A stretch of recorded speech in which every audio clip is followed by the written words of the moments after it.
में हमारा। लेकिन मसला ये है कि सर्दी आती है तो ऐसी आती है, तो गर्मी आती है वो भी ऐसी आती है, कहाँ जाए बंदा। और ऊपर से फिर हम इतना जुल्म कर रहे हैं आपके ऊपर, चलो हैकाथॉन दिए जा रहे हैं, यूनिवर्सिटी वाले आपको तंग करते हैं, कभी घर पे लाइट नहीं होती, कभी इंटरनेट नहीं होता, जब दोनों होता है तो बराबर वाले घर में शादी होती है, वो जोर जोर से गाने बजाता है, कहाँ जाए बंदा इस शहर में। खैर जो भी है यही है, इसी में ही गुजारा करना पड़ेगा। अब तो आदत सी नहीं हो गई आपको, क्यों परेशान होते हैं? आदत हो जानी चाहिए अब तक।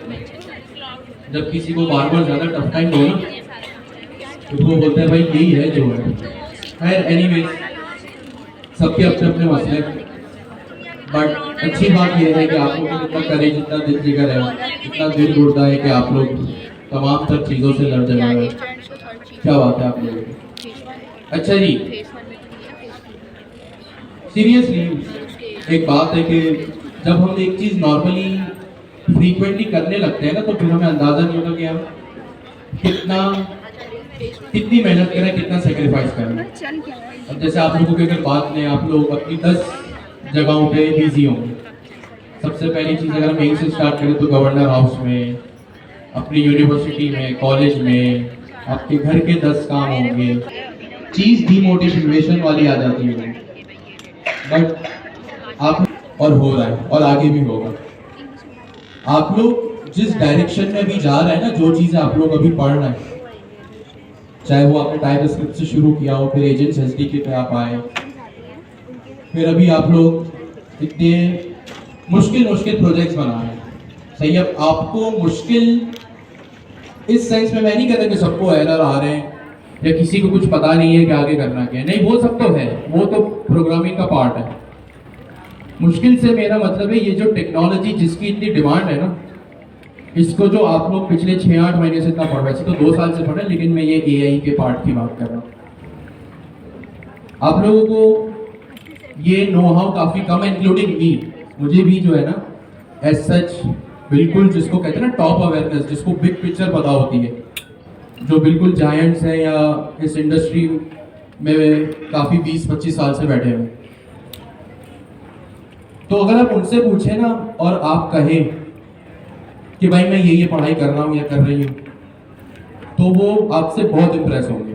क्योंकि ये जो टेक्नोलॉजी आप पढ़ रहे हैं ना, चाहे ओपन एआई की हो, वेक्टर डेटाबेस हो, रैक चैटबॉट हो, और अच्छी क्लियर पिक्चर आ जाएगी कि प्रॉम्प्ट इंजीनियरिंग इतनी वास्ट फील्ड है कि सिर्फ प्रॉम्प्ट इंजीनियरिंग पे ही लोग जो है ना दूसरी कंट्रीज में जॉब करते हैं, सिर्फ और सिर्फ प्रॉम्प्ट इंजीनियरिंग पे। अब आप बोलेंगे भाई प्रॉम्प्ट इंजीनियरिंग तो सिंपल सी चीज है, एलएलएम से बात करने का तरीका है, इंग्लिश या उर्दू, पश्तो, सिंधी, बलोची, जर्मन, फ्रेंच ही तो बोलनी है, उसमें क्या इतनी जो है वो अनोखी चीज है। वो हमें इसलिए लग रहा है क्योंकि हमारे लिए नॉर्मल है। हम जब एजेंट्स एसडी के पढ़ रहे थे तब से इंस्ट्रक्शंस के एट्रीब्यूट में वो चीजें लिखे जा रहे थे जो हमें एजेंट से पढ़ानी है, हमारे लिए नॉर्मल हो गई है। लेकिन काफी लोगों को ऐसा लगता होगा 2 साल हो गए इस प्रोग्राम को, कोई कहीं ना कहीं जाहिर सी बात है सबका एक टाइम ऐसा आया होगा इस कोर्स से रिलेटेड मैं बात करूँ तो इसी तरह इंसान सीखता है। अच्छा, इसका आइडियल तरीका ये है, अगर आपको टाइम मशीन दे दी जाए ना, या अभी आपको कल बोले कि गवर्नर हाउस का दूसरा बैच शुरू हो रहा है, जिसने नहीं पढ़ा वो आ जाए, अगर आप ये सोच सकते हैं ना कि मैं दूसरे बैच में पढ़ लूंगा, तो लिटरली अगर आप उस बैच में भी इतना टाइम इन्वेस्ट करेंगे ना, आपको तभी भी ऐसा ही लगेगा कुछ ना कुछ रहेगा। क्योंकि एक स्टूडेंट है, मुझे भी पता है कि भाई आप लोगों के ऊपर काफी चीजें हम यहाँ से रिलीज किए जा रहे हैं और दीगर चीजें। अब इसका आइडियल तरीका क्या है? किसी की अगर नेक चेस रह गई, एक होता है हीट, अगर आपने देखो आपके कोड बेस में ये दोनों अल्फाज होंगे और इन दोनों अल्फाजों का लगभग एक ही काम है, डिफरेंस इसमें थोड़ा सा। अगर आपको ऐसा लगता है ना या पाइथन के टाइम पे आपने इन दोनों में से कोई एक चीज को मिस कर दिया, या एजेंट्स एसडीके के टाइम पे सपोज करें आपको हैंड ऑफ या गार्डरेल्स समझ में इतने अच्छे से नहीं आया, टूटा फूटा आया, ये आइडियल चांस है उस चीज को सीखने का, आइडियल टाइम है। अभी अगर आपने इसमें हाथ साफ कर लिया ना या इसको समझ लिया, तो आपकी लाइफ आसान हो जाएगी। है ना, वो प्रोजेक्ट बना बना कर ही सीखते हैं। अगर आपको सपोज नेक्स्ट जीएस में नहीं क्लियर हुआ था कॉन्सेप्ट सपोज स्टेट मैनेजमेंट का, सही है, स्टेट मैनेजमेंट, या स्टेट मैनेजमेंट में आपने देखा होगा यार यूज स्टेट नाम की एक चीज थी। अगर आपको ऐसा लगता है ना उस टाइम पे कुछ रह गया, तो ये आइडियल चांस है उसको सीखने का। और वो आइडियल चांस कैसे, आप जब यहाँ पे आओगे ना तो ये सारी चीजें आपको यहाँ पे, आप देखो यहाँ पे हमने फास्ट एपीआई सीखी, पाइथन सीखा। किसी को ऐसा लगता है पाइथन में कुछ रह गया, यहाँ से कर लो, हो जाएगा। टाइम लगेगा, टाइम आपको लगाना पड़ेगा जो आप लगा भी रहे। आप लोगों में से कोई यहाँ पे ऐसा नहीं बैठा जो संडे को, मंडे टू सैटरडे काम करे, फिर संडे को यहाँ 2 बजे आके इतनी टेक्निकल बातें सुन के जाए। मेहनत तो आप लोग बहुत करें। जिसको ऐसा लगता है ना वो पीछे रह गए, देखिए रेस में पीछे रहना कोई बुरी बात नहीं है। इतने टाइम बाद आप लोग जो इतनी मेहनत कर रहे हैं, अब आप रेस से बाहर हो गए तो वो एक गलत चीज है, जो वो आप लोग, मैं देख रहा हूँ, होना भी नहीं चाह रहे। माशाल्लाह से सब आप लोग मेहनत कर रहे हैं। किसी को ऐसा लगता है तो प्रोजेक्ट्स बना बना कर ही सीखे। सही, हमने पाइथन सीखी, फास्ट एपीआई सीखी। अब जब हम अपना नेक्स्ट जीएस फ्रंट एंड लाएंगे ना, तो हमें एक बिगर पिक्चर दिखेगी कि कैसे जो हमने अलग अलग बैकएंड और फ्रंट एंड पढ़ा ना, कैसे वो एक साथ काम करती है। तो आपको जो कॉन्सेप्ट उस वक्त आपके किसी भी टीचर ने क्वार्टर 1 से 4 तक बताए होंगे ना, आपको यहाँ पे आगे वो क्लियर होंगे कि नहीं यार, उस वक्त जो किसी ने एक सेंटेंस बोला था ना, मेरे टीचर ने, हो सकता है एक ऐसा सेंटेंस बोल दिया टेक्निकल जो आपको उस वक्त समझ ही नहीं आया, क्योंकि आपको उससे कोई लेना देना नहीं था ना, आप बिगनर है। लेकिन आप जब यहाँ पे वो हाथ अपना हैंड्स ऑन करेंगे ना, हाथ साफ कर रहे होंगे, तब आपको वो अचानक से वो फ्लैशबैक आएगा, वो पिक्चर आएगी, और आपको वो सेंटेंस जो आपके टीचर ने आपको 6-8 महीने पहले, 10 महीने पहले बोला था ना, वो आपको एकदम से क्लिक होगा आपके माइंड में। प्रोग्रामिंग में होती है ऐसी बहुत सी चीजें जो फौरन समझ में नहीं आती। जब आप एक बड़े प्रोजेक्ट पे काम करते हो, या एक साथ जब तमाम चीजों को कनेक्ट करते हो, या एक प्रोजेक्ट में जब 3 लोग काम करते हैं, तभी वो चीज समझ में आती है। मैं आज जैसे मॉड्यूल्स का क्या एक कॉन्सेप्ट था, सिंपल सा कॉन्सेप्ट था कि भाई एक सेंटर पॉइंट पे तमाम फंक्शंस रख दो जो कॉमन हो, ताकि सब यूज कर सके। जैसे आपके घर की चाबी, आपके घर की गाड़ी की चाबी, आपकी बाइक की चाबी। रिस्पॉन्स भी आ रहा है, बट उस कंपनी में अच्छे से जॉब नहीं मिल पा रही, या वो क्लाइंट नहीं मिल पा रहा जो मैं चाहती हूँ मुझे। सही। अच्छा, अब अपने आप को ना मार्केट करने का भी, अपने आप को बेचने का भी एक तरीका होता है। सही है। मंजन जिसको बोलते हैं, बोतल में उतारना जिसको बोलते हैं। आप लोग सब चैटबॉट बना रहे हैं, आप लोग सब बुक लिख रहे हैं, आप लोगों ने एजेंट्स एसडीके में एजेंट बनाया। सही। देखिए ये सारी है ना एक जनरल चीज है जो सबको पता है। सबको से मीन्स इंडस्ट्री की मैं बात कर रहा हूँ, नॉट लाइक एक चलते हुए बंदे को भी पता होगा। आप इन चीजों को मार्केट कैसे करेंगे आपके ऊपर। देखिए आपने सपोज, जाहिर सी बात है, टीवी तो सब देखते हैं, मोबाइल तो सब चलाते हैं। आप लोग जो भी चीज देखते हो उसमें बीच में जब एड्स आती है ना, नोट करें वो एड्स में बोल के आ रहा है। देखिए चैटबॉट एक बिल्कुल फारिग तरीके से भी बनता है, जो बिल्कुल बेसिक सा चैटबॉट होता है ना, एक चैटबॉट वो होता है जो आप लोगों ने बनाया। मार्केट करना सीखे भाई। बिरयानी एक बेचारा जो वो मेहनत कर रहा है ना ठेले पे, वो भी बेचता है, और बिरयानी वो भी बेचता है जो एक महंगा रेस्टोरेंट है, लेकिन दोनों को मार्केट करने का तरीका डिफरेंट होता है। सही है। मार्केट करना सीखे कि आप क्या, चैटबॉट बनाया, बुक बनाई, एजेंट बनाया, ठीक है, अच्छी बात है। कैसे बनाया, किन टेक स्टैक को, किन टेक्नोलॉजीज को यूज किया, ये भी आपको सामने वाले को बताना। भाई चैटबॉट अगर आप अभी इंटरनेट पर सर्च करें तो आपको 50 ऐसी जगह मिल जाएंगी जहाँ पे आप सिंपल से चैटबॉट बना सकते हैं। लेकिन एक चैटबॉट वही जो आप लोग बना रहे हैं, क्वाड्रेंट को यूज करके, वेक्टर डेटाबेस को यूज करके, जेमिनी के एम्बेडिंग मॉडल्स को यूज करके, और न जाने क्या क्या, क्लाउड कोड को यूज करके, सबसे जो है वो स्पेसिफिक चीज। अब जैसे आपने देखा होगा कि भाई कोई भी एक शैम्पू का ऐड है, कोई भी एक परफ्यूम का ऐड है। अब सबको पता है कि भाई जो शैम्पू होता है ना, वो आपके बालों को रिफ्रेश रखने के लिए होता है। लेकिन वो किस तरह मार्केट करता है, वो ये नहीं बोलता भाई मेरा शैम्पू खरीदो, वो बताता है कि भाई ये शैम्पू खरीदो, ये परफ्यूम खरीदो, ये सोप खरीदो, ये फेस वॉश खरीदो, इसमें ये इंग्रेडिएंट्स हैं जो आपको हेल्प करेंगे। भाई जैसे फेस वॉश, अब फेस वॉश एक तरह का नहीं होता, 10 तरह के होते हैं, आप सबको भी पता है, सही है। कोई टूथपेस्ट हो गया, एक तरह का नहीं तो 10 तरीके के होते हैं। क्यों 10 तरीके के होते हैं? और आपको कैसे पता चला भाई 10 तरीके के होते हैं? क्योंकि वो जो इंग्रेडिएंट्स उसमें यूज करते हैं ना, वो असल मार्केटिंग गेम होता है। अगर आप बोलेंगे ना मैंने चैटबॉट बनाया, ठीक है, बना लिया, ओके, आपने एजेंट बनाया, अच्छी बात है, मैं ये नहीं कह रहा ये बेसिक चीज है। अगर आप किसी को सिर्फ ये बोलेंगे, आप अगर कह रहे हैं मैं चैटबॉट बना रहा हूँ, बना रही हूँ, आपको ये भी कहना है मैं एजेंट्स एसडीके को यूज किया, मैंने गार्ड्रेल्स लगाए उस पर, और मैंने एम्बेडिंग मॉडल्स को यूज किया। ये जो वोकैबुलरी आपका जो इंप्रेशन जमाएगी ना सामने वाले पे, इसी के सारे पॉइंट्स हैं, सही है, इसी के सारे पॉइंट्स हैं। जो एक रिटर्न मिलेगा ना भाई सामने वाला बिजनेस, अब आप लोग स्टूडेंट के लिहाज से ना सोचें, अब आपको थोड़ी यूट्यूब पे सर्च करना पड़ेगा, रिसर्च करना पड़ेगा, जहाँ आप लोग इतनी मेहनत करें थोड़ी सी और करनी पड़ेगी। अपने बिजनेस, धंधा, कारोबार अपने माइंड में लाएं। जो मार्केट करते हैं ना, जो बिजनेस मैन है ऑलरेडी या जिनके रिश्तेदार हूं मैं, वो समझ रहे होंगे मैं कि भाई अपने आप को, अपने इंग्रेडिएंट्स को, अपनी चीज के इंग्रेडिएंट्स को बेचना, मार्केट करना सीखो। एजेंट्स एसडीके लगाया, जेमिनी के एम्बेडिंग मॉडल लगाए, और क्या क्या लगाया, जो भी लगाया, रैग। देखिए रैग आप लोगों ने आसानी से बना लिया, या एरर से लड़ के मैंने आपको लगाया रैग बोलेंगे क्या है, किसी चीज के लिए मैंने इतनी मेहनत की। आपकी सोच है रैग की कितनी डिमांड है और कितना ये डिमांडिंग स्किल है। इस टाइप की जो चीजें होती है ना, जो टेक्स्ट टैग होता है, सिर्फ 2 से 4 क्लाइंट लगते हैं और आपकी जो फाइनेंशियल साइड है वो स्ट्रॉन्ग हो जाती है। लेकिन इस चीज में अपने आप को स्टूडेंट लेवल से बिजनेस लेवल पे लाने के लिए आपको अपने आप को मार्केट और बिजनेस के लिहाज से सेल करना बढ़ाना चाहिए। फर्स्ट ऑफ ऑल लिंक्डइन पे तो सभी एक्टिव हैं, आई थिंक ट्विटर पे कोई नहीं है। मेरे हिसाब से सर अली ने बोला कि 6 महीने बाद लिंक्डइन कचरा हो जाएगा, थोड़ा सा मेरे हिसाब से हो चुका है।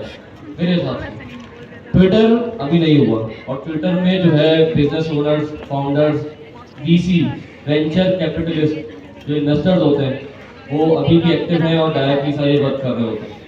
तो आई डोंट थिंक कि हमारी क्लास में से बहुत सारे स्टूडेंट्स ऐसे हैं 5-10 के अलावा जो ट्विटर पे एक्टिव होंगे।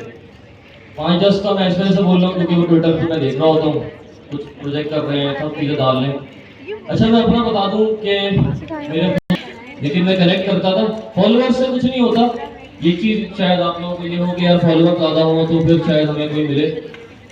शुरू में मैं ऐसा करता था कि लोगों से जाके कनेक्ट होता था। अच्छा 2 तरीके हैं, अगर तो किसी कंपनी में हायर होना है ना, तो हायर होने का तरीका ये है कि फॉर एग्जांपल XYZ कंपनी ने जॉब पोस्ट डाली है कि हमें फ्रंट एंड डेवलपर चाहिए, तो आप लोगों ने करना ये है कि उस कंपनी के पेज पे जाना है, डायरेक्टली अप्लाई नहीं करना पहले, और पेज पे जाके पीपल्स का एक ऑप्शन आता है जो उस कंपनी में कितने लोग जॉब कर रहे हैं, देखें, उन लोगों से कनेक्ट हो, पहले बात करें कैसे हैं आप लोग, क्या सारी चीज़ें आपकी कंपनी में किस तरह से काम होता है, अपना इंट्रोडक्शन दें। उसके बाद क्या कहते हैं, अपनी CV शेयर करें।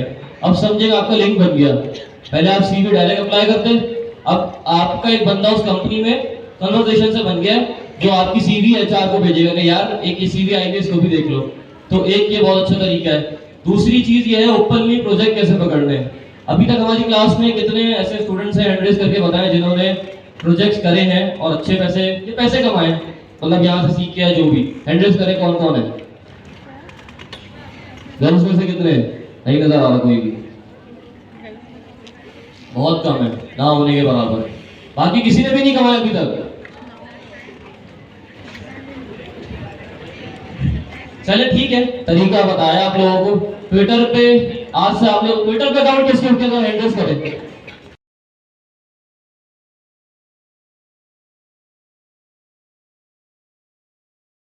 आप सब लोगों का फोकस मेरी बातों पर होगा जो भी मैं आप लोगों को बताने वाला हूँ। अभी हम स्टार्ट कर रहे हैं अपना सिस्टम डिजाइन, कि एक सिस्टम को कैसे डिजाइन किया जाता है, इसके क्या प्रोटोकॉल्स होते हैं।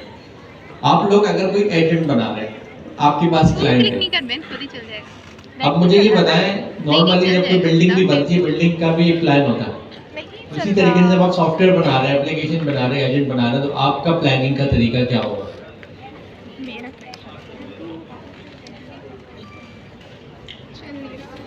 एसपी डॉट प्लान की बात नहीं कर रहा मैं, एक प्रोजेक्ट को स्टार्ट कैसे लेना है उसकी मैं बात कर रहा हूँ। सबसे पहले नंबर पे हमें एक बड़ा बेसिक आर्किटेक्चर नजर आता है, 3 टियर आर्किटेक्चर। हम इसको ओपन करते हैं तो यहाँ पर हमें कॉन्सेप्ट मिलता है कि भाई 3 लेयर्स होती हैं, presentation, logic and database. Presentation layer हमारी फ्रंट एंड क्लाइंट जो यूजर के पास है।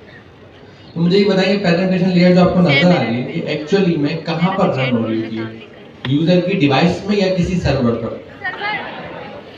यूजर की डिवाइस में, क्योंकि अगर ये वर्सल पे भी सेटअप हो गया, वर्सल पे डिप्लॉय हो गई है, तो जब मैं इसका डोमेन ओपन करता हूँ अपने ब्राउजर पे तो गेट रिक्वेस्ट आती है, वहां से सारा डेटा मेरे पास आके कैश हो जाता है। फिर जो भी फ्रंट एंड के अंदर ऑपरेशन हो रहा है वो मेरी डिवाइस यूज कर रहा है, मेरा इंटरनेट यूज कर रहा है, मेरा सीपीयू जीपीयू ओवरऑल मेरी डिवाइस का हार्डवेयर और सॉफ्टवेयर यूज कर रहा है, मतलब मेरी डिवाइस से सारे रिक्वेस्ट इनिशिएट हो रही है। तो ये फ्रंट एंड का हमारा कॉन्सेप्ट होता है कि वो यूजर की डिवाइस में होता है। फिर हम आते हैं बैक एंड। लॉजिक एक्चुअली में क्या होती है? अगर मेरे पास कोई बैंक की एप्लीकेशन है तो मेरे पास लॉजिक्स क्या है? Account opening, user on board जिसको हम कहते हैं। मैंने पहले जब अकाउंट ऑन बोर्ड हो जाएगा तो किसी प्रोडक्ट के साथ इनरोल होगा, इसकी एक पूरी लॉजिक होगी। फिर क्या होगा? अकाउंट की हमारे पास बाकी ऑपरेशंस होंगे जैसे कि फंड ट्रांसफर। और क्या होगा हमारे पास? हमारे पास बिल पेमेंट एक होगी। और क्या होगा हमारे पास? लोन मैनेजमेंट सिस्टम होगा। और क्या होगा हमारे पास? इसी तरीके से हमारे पास बेहतर है ऑप्शन। ये जो सारी चीजें मैं लिख रहा हूँ ये बिजनेस। अब मैंने अपनी तरफ से एक यूबिक्विटस लैंग्वेज यूज करी, मैंने खुद ही से नाम कंसीडर कर दिया कि भाई user on board, product environment, funder, fund transfer, bill payment, loan और बाकी सारी चीजें। एक अकाउंट रिकंसिलिएशन भी लेकर आएगा।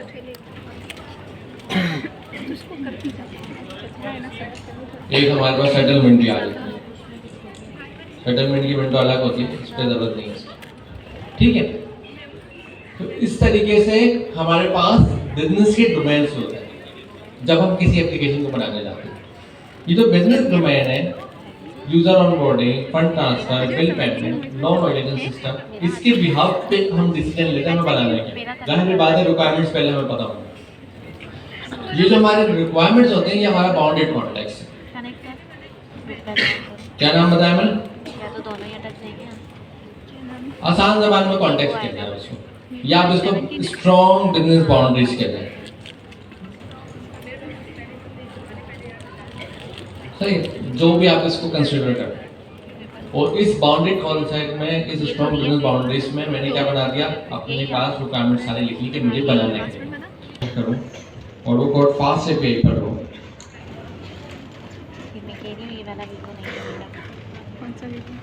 कोई भी हम यहाँ पे कोड कंसीडर कर लेते हैं।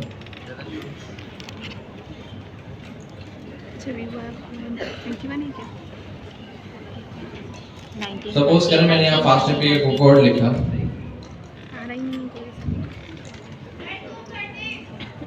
सबसे ऊपर आ रहा होगा। मैंने क्या करा यहाँ पर कुछ भी डमी कोड लिखा,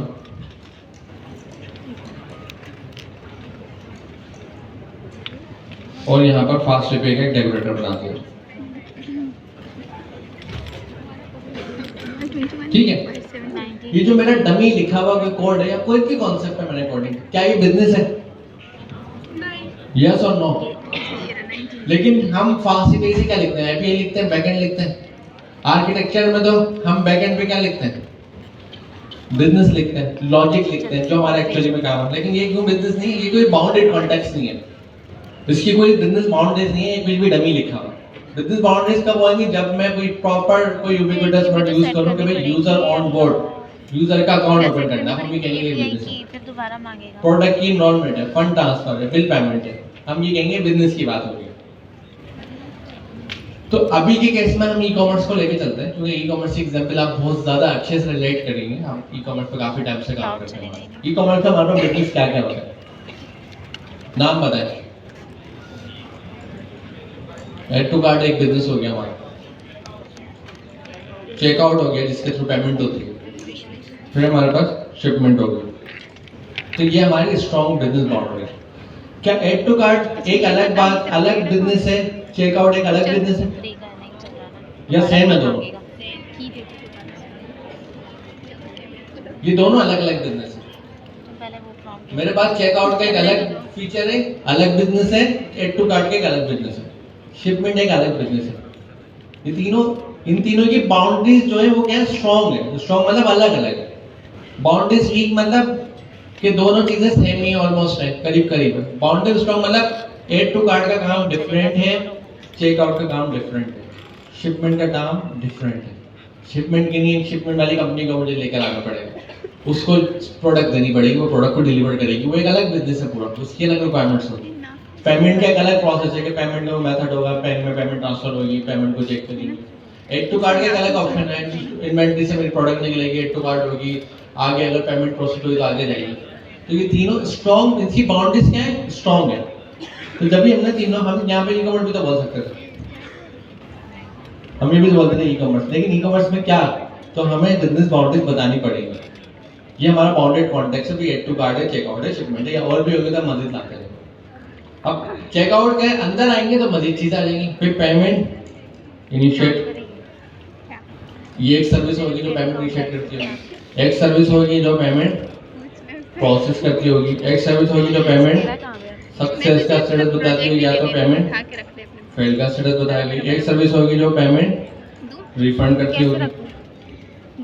ये अब ये सारे जो है अलग अलग बिजनेस है या सेम बिजनेस बाउंड्रीज में आ रहे हैं, जिसको हमने कहा रख दिया चेकआउट। हम कह रहे हैं इसका बाउंडेड कॉन्ट्रैक्ट जो है वो स्ट्रॉन्ग हो, किसका, चेकआउट का। चेकआउट में बाकी चीजें आ रही। एड टू कार्ट इसमें मिक्स कर सकते हैं हम यहाँ पर, दोनों अलग अलग बिजनेस है, जिसके अंदर मिक्स नहीं करना अलग। तो एक तो हम हो गए हमारी थोड़ी सी बिजनेस डिस्कशन कि बिजनेस किस तरीके से हमारा सेपरेट होता है। अब हम सेकंड स्टेप पर आते हैं। अब हमें, हमारी टीम है, एड टू कार्ट पे काम करना है, चेकआउट पे काम करना है, शिपमेंट पे काम करना है, हमें प्रोडक्ट पे वर्किंग करनी है। अलग अलग टीम है, जाहिर है एड टू कार्ट की अलग टीम लगी हुई है, वो उस पर कोड लिख रही है, चेकआउट की अलग टीम है, उनका काम अलग है, पेमेंट से रिलेटेड है कि पेमेंट ट्रांसफर कैसे होगी। शिपमेंट एक अलग टीम है जो शिपमेंट से रिलेवेंट सारी चीजें बना ली, डेवलप करी। अभी हम डेवलपर की बात करें, अगर ये बना हुआ कोड आप किसी टीम में जाए, उस टीम में पहले से add to cart, checkout, shipment और आपने किसी स्पेसिफिक बिजनेस के ऊपर काम करना हो, तो मुझे ये बताएं तीनों एक सिंगल फास्ट एपीआई का प्रोजेक्ट के अंदर होंगे या अलग अलग प्रोजेक्ट्स होंगे? अभी फिलहाल जो हम पढ़ते हुए आ रहे हैं, एक ही प्रोजेक्ट होगा फास्ट एपीआई का, जो यूवी इनिट करके हमने बनाया होगा। उस प्रोजेक्ट के अंदर हमने मल्टीपल एंड पॉइंट्स बनाए होंगे, add to cart, checkout, checkout के डिटेल एंड पॉइंट होंगे, इनिशिएट या प्रोसेस का, success, paid, entry, fund, expense, ऐसा ही। लेकिन प्रोजेक्ट हमारा एक ही है। अभी हम फ्रंट एंड की बात थोड़ी देर के लिए नहीं करते, हमारे लिए फ्रंट एंड क्लाइंट हो गया, यूजर हो गया, मतलब जो यूजर रिक्वेस्ट भेजता है उसको हम फ्रंट एंड कंसीडर कर लेते। तो अभी हम बैक एंड की और डेटाबेस की बात करें। अब हमें डेटाबेस की लेयर क्यों चाहिए होती है, क्या रीजन है? डेटा स्टोर करके हम डेटाबेस में रखेंगे। एक्चुअली डेटा टियर ये डेटाबेस मैनेजमेंट सिस्टम का एक सॉफ्टवेयर होता है जिसे हम पोस्टग्रेस यूज कर रहे हैं। पोस्टग्रेस में क्या करते हैं, हमारा जो भी बिजनेस का डेटा होता है, प्रोडक्ट सेल हो रही है, प्रोडक्ट की पेमेंट आ रही है, प्रोडक्ट इनिशिएट हो रही है, मतलब एड टू कार्ट हो रही है, उस प्रोडक्ट की डिटेल हम डेटाबेस में रखते हैं ताकि वो लॉन्ग टर्म परसिस्टेंट रहे। हम उसको बाद में क्यूरी लगा कर देख सकें कि उसमें डेटा क्या है, किसने क्या बाय करा था, ये हमारे पास डेटा होना चाहिए। अभी जो हमारे पास आर्किटेक्चर होता है, जो यहाँ पर हम देख भी रहे हैं थोड़ी देर के लिए, ये हमारा यूजर हो गया। अब वो फ्रंट एंड बोलता है, आप कोई भी बोलता है, अभी हम सपोज करते हैं यूजर की रिक्वेस्ट आ रही है,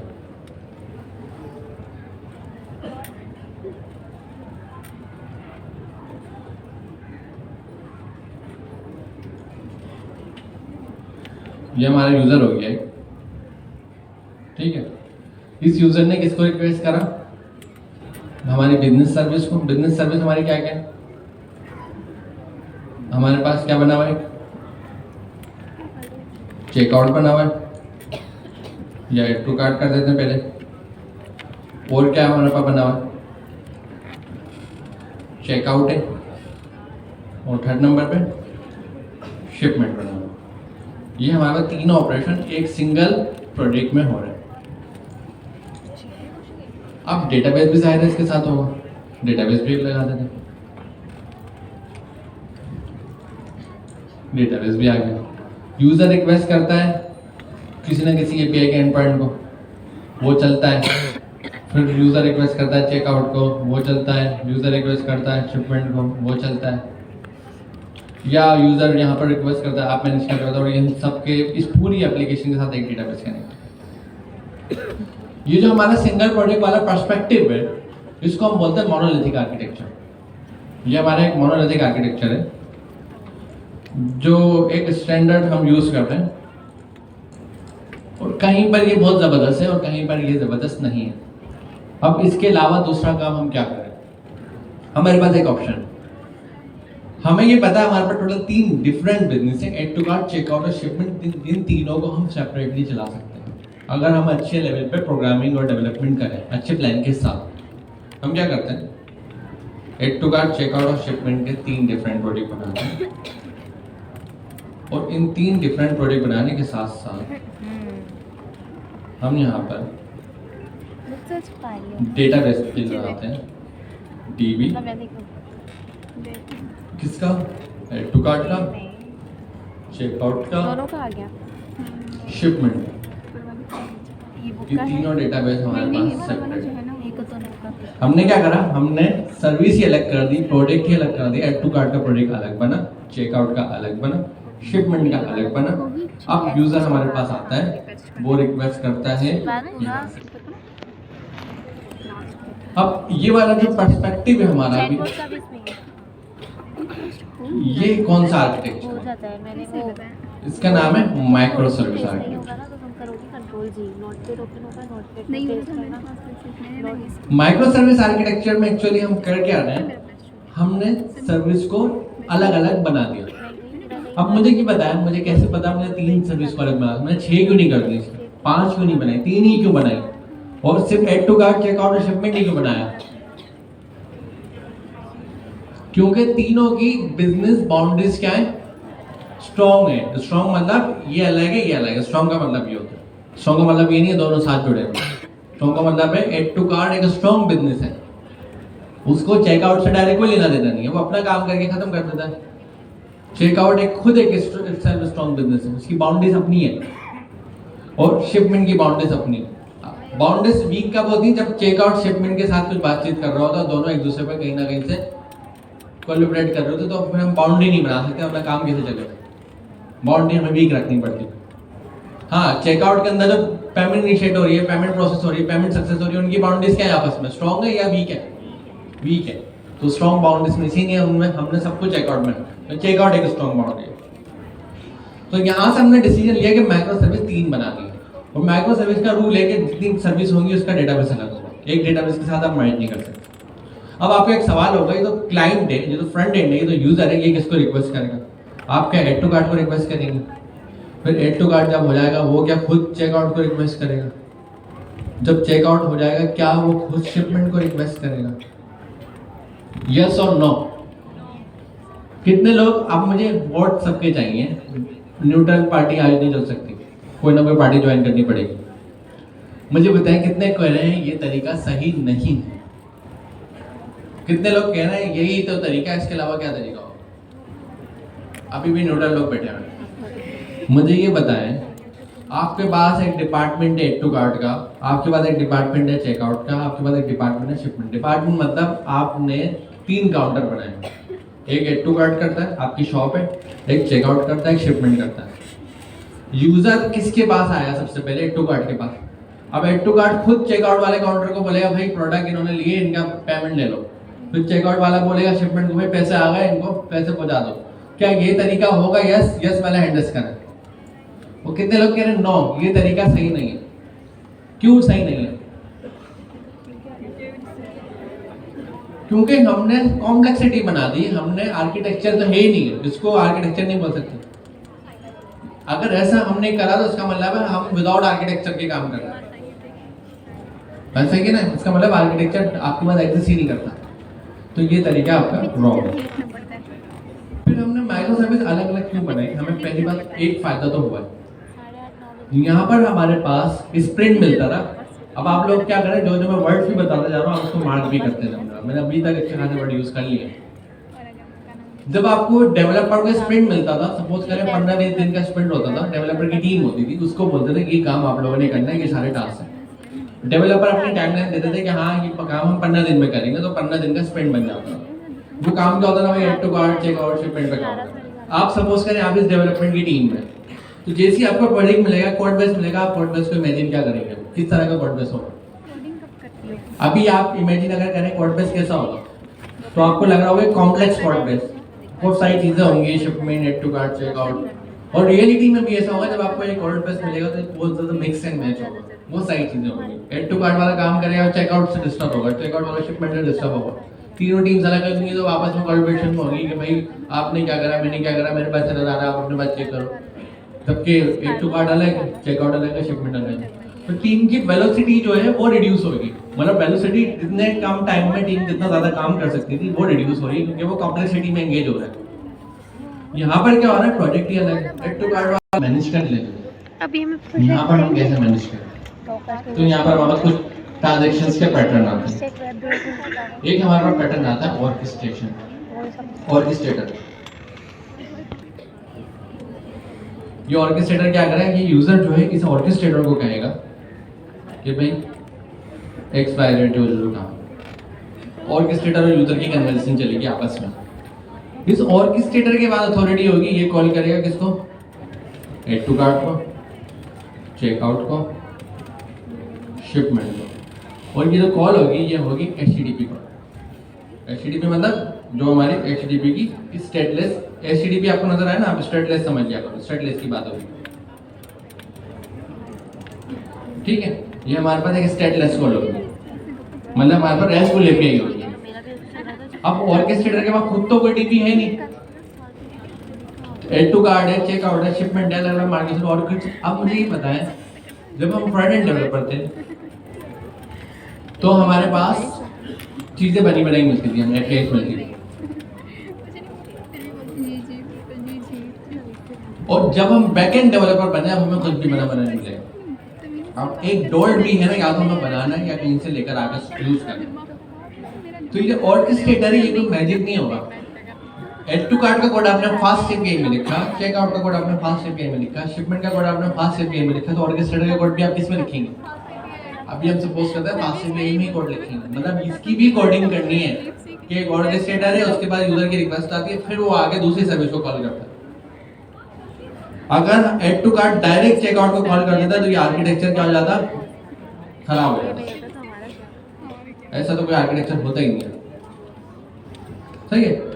इसीलिए हमने क्या करा, ऑर्केस्ट्रेटर की एक प्रॉपर लेयर बनाई। हमने कहा ऑर्केस्ट्रेटर एड टू कार्ड को कॉल करेगा, चेकआउट को करेगा, शिपमेंट, ना कि एड टू कार्ड चेकआउट को कॉल मारे। आर्किटेक्चर तो एटलीस्ट एग्जिस्ट रहे ना हमारा। इस ऑर्केस्ट्रेटर के आर्किटेक्चर में हमें कुछ चीजें अचीव हो रही हैं और कुछ चीजें हमें अचीव नहीं हो रही। अब इसका डिसीजन कौन लेगा?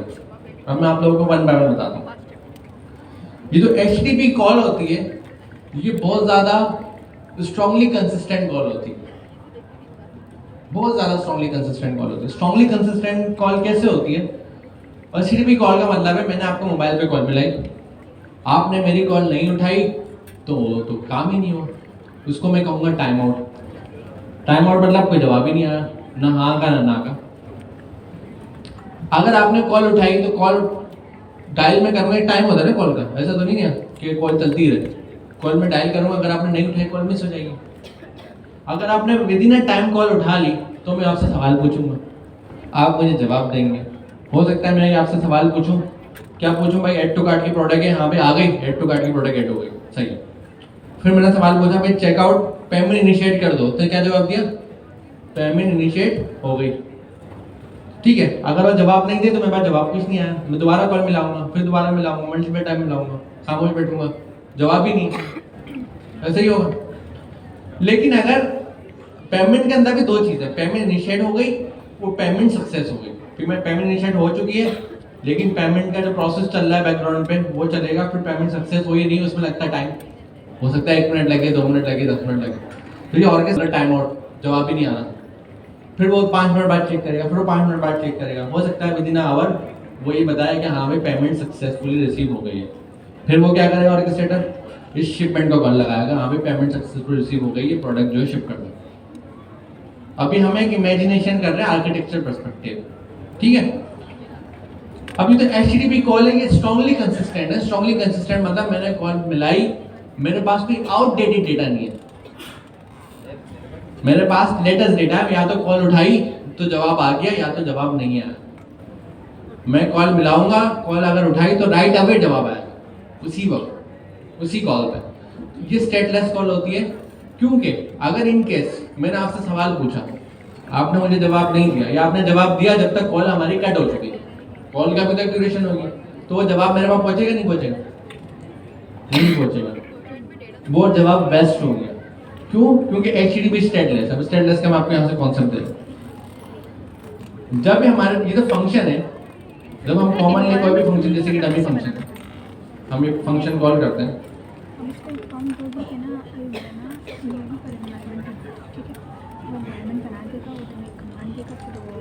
सही सपोज करें ये फंक्शन मैंने कॉल करा, तो बैकग्राउंड पर वर्किंग क्या होती है मुझे बताया, फंक्शन स्टेटलेस होता है स्टेटफुल होता है?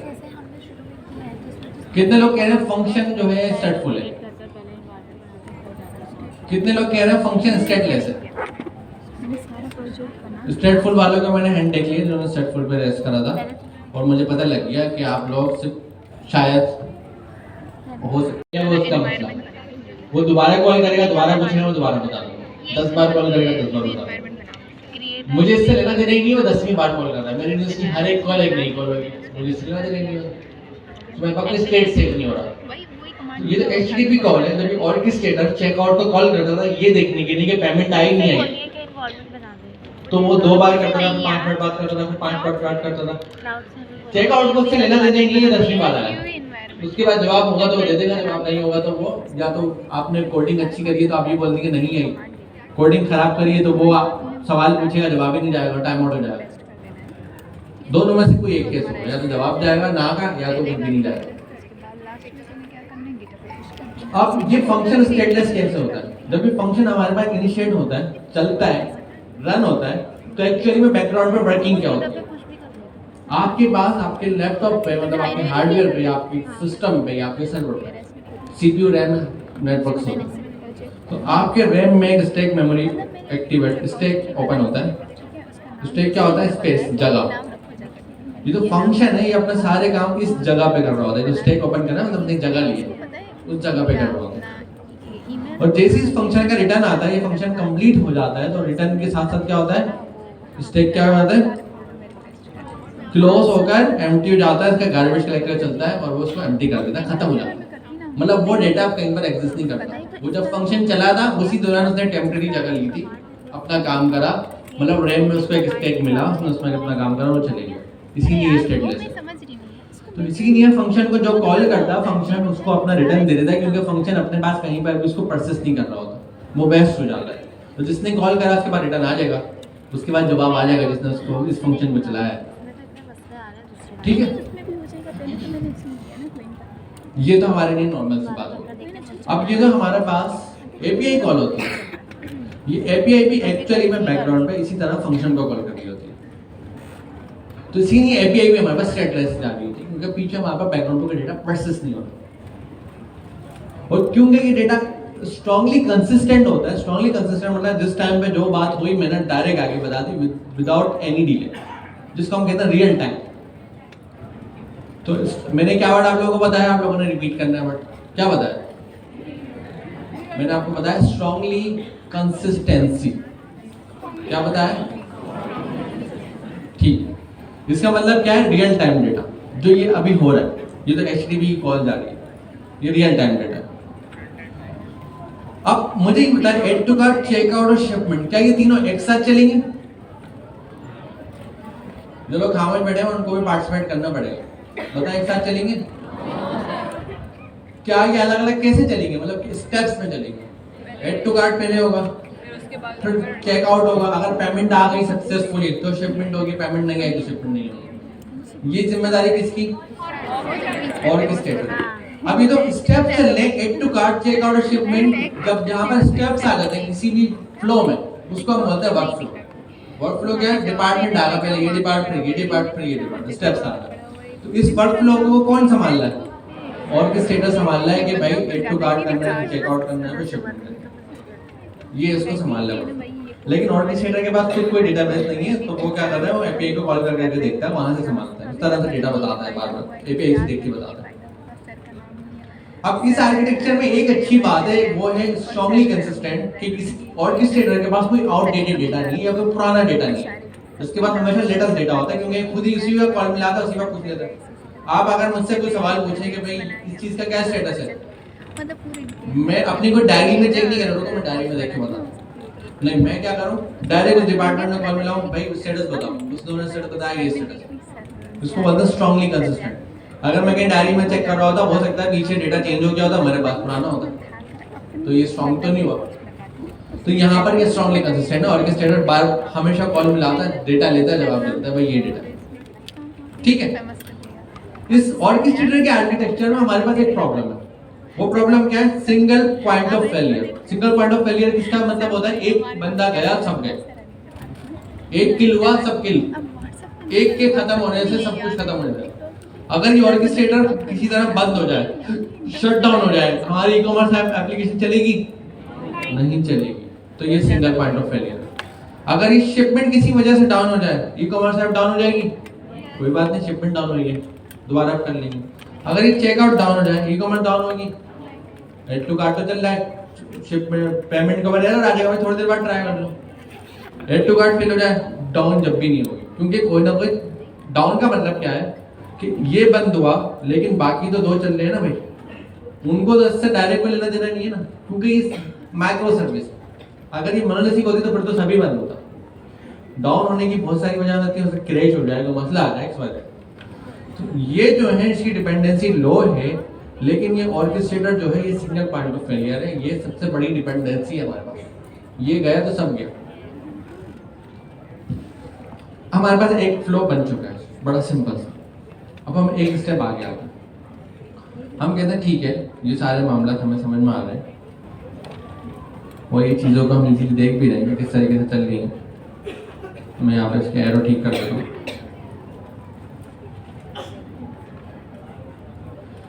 अब मैं क्या करता हूँ, मैं यहाँ से ये सारी चीज़ें उठाता हूँ और कॉपी करता हूँ, इस तरह माइक्रो सर्विस आर्किटेक्चर को नीचे लेके आता हूँ। यहाँ पर मैं एक चीज़ कम कर देता हूँ। मैं क्या करता हूँ, ऑर्केस्ट्रेटर को यहाँ से मैं हटाता हूँ, HTTP को मैं करता हूँ स्ट्रीमिंग या स्ट्रीम बोल देता हूँ, या अभी इसको भी हटा देते हैं, सिंपल लगता है। इस एरो को हटा देते हैं, इसका अपन नाम रखता हूँ मैं इवेंट ब्रोकर। इवेंट ब्रोकर कौन होता है? इवेंट मतलब मैसेज, ब्रोकर मतलब उस मैसेज कहीं से मैसेज या कहीं और पहुंचाते हैं। हम क्या करते हैं, हम यहाँ पर ना टॉपिक्स बनाते हैं। टॉपिक मतलब मैसेज की चैट। क्या हम टॉपिक बनाते हैं? एक टॉपिक हम बनाते हैं पेमेंट के नाम से, पेमेंट स्टेटस के नाम से, स्टेटस टॉपिक, ये हमने बना दिया।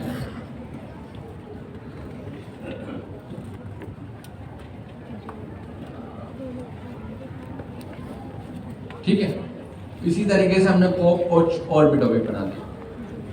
हमने बना दिया शिपमेंट स्टेटस टॉपिक।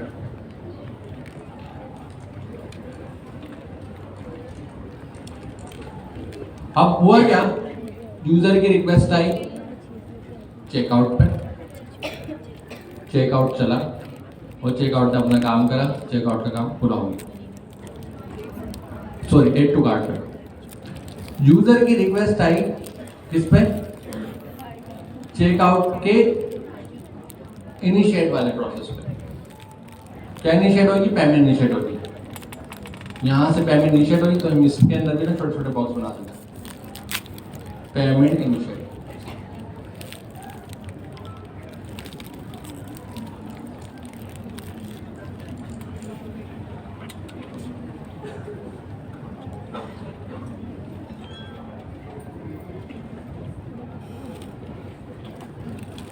इसको हम थोड़ा बढ़ा देंगे।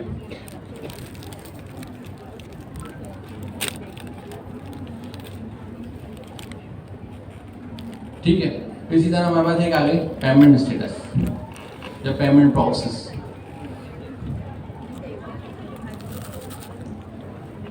हुआ क्या, पेमेंट इनिशिएट हुई, कौन सी कॉल आई पेमेंट इनिशिएट के लिए? HTTP। ऐड टू कार्ड के लिए कौन सी कॉल आई? HTTP। लेकिन जब पेमेंट इनिशिएट हुई तो बैकग्राउंड पे क्या चला, एक प्रोसेस चला पेमेंट को भेजने का। वो प्रोसेस सक्सेस होने में 2 मिनट लगे, 5 मिनट लगे, 10 मिनट, कितना भी टाइम लगा। जैसे ये पेमेंट प्रोसेस का स्टेटस सक्सेस हो गया, हुआ क्या, हुआ ये, इस पेमेंट प्रोसेस ने पेमेंट स्टेटस के टॉपिक में एक मैसेज भेजा। कॉल नहीं करी, HTTP क्या थी, कॉल थी। एक मैसेज भेजा, मतलब एक मैसेज प्रोड्यूस करा। तो जो टॉपिक था इसका प्रोड्यूसर कौन बन गया? Payment processor. अब इसी टॉपिक को लिसन कौन कर रहा है, मतलब इस चैट को कौन रीड कर रहा है? शिपमेंट। शिपमेंट ने इस टॉपिक को देखा, उसने देखा भाई पेमेंट का स्टेटस प्रोसेस आया हुआ है, या तो पुल पर आया या पुश पर आया, और इसने क्या कर दिया, शिपमेंट प्रोसेस कर दी। अब यहाँ पर डायरेक्ट HTTP कॉल जा रही है या नहीं जा रही है, आप लोग बताएं।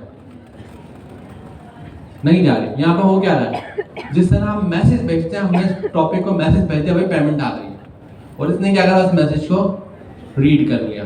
अब इन केस जब पेमेंट आई हो उस दौरान ये डाउन होता, तो इसको मसला है पेमेंट प्रोसेस को कोई नहीं। क्यों? क्योंकि इसने मैसेज कहाँ भेज दिया, टॉपिक में। थोड़ी देर बाद ये आया, इसने मैसेज पढ़ लेगा, थोड़ी देर बाद ये पढ़ लेगा मैसेज, इसको पता लग जाएगा पेमेंट प्रोसेस हो गई। लेकिन शिपमेंट को पेमेंट प्रोसेस होने का पता कब लगेगा, रियल टाइम पे पता लगेगा या थोड़ी सी देर बाद? इसका मतलब नियर रियल टाइम है, रियल टाइम नहीं है।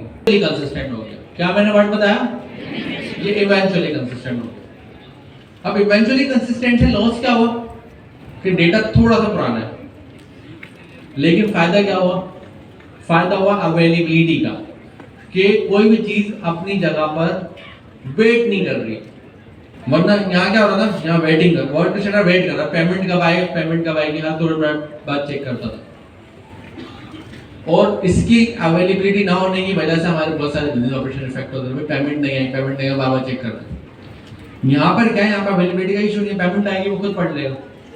तो ये जो है पेमेंट अपनी जगह काम कर रहा है, शिपमेंट अपनी जगह काम कर रहा है, एक्टिव अपनी जगह। यहाँ पे हमें अवेलेबिलिटी ज्यादा अच्छी अचीव हो रही है।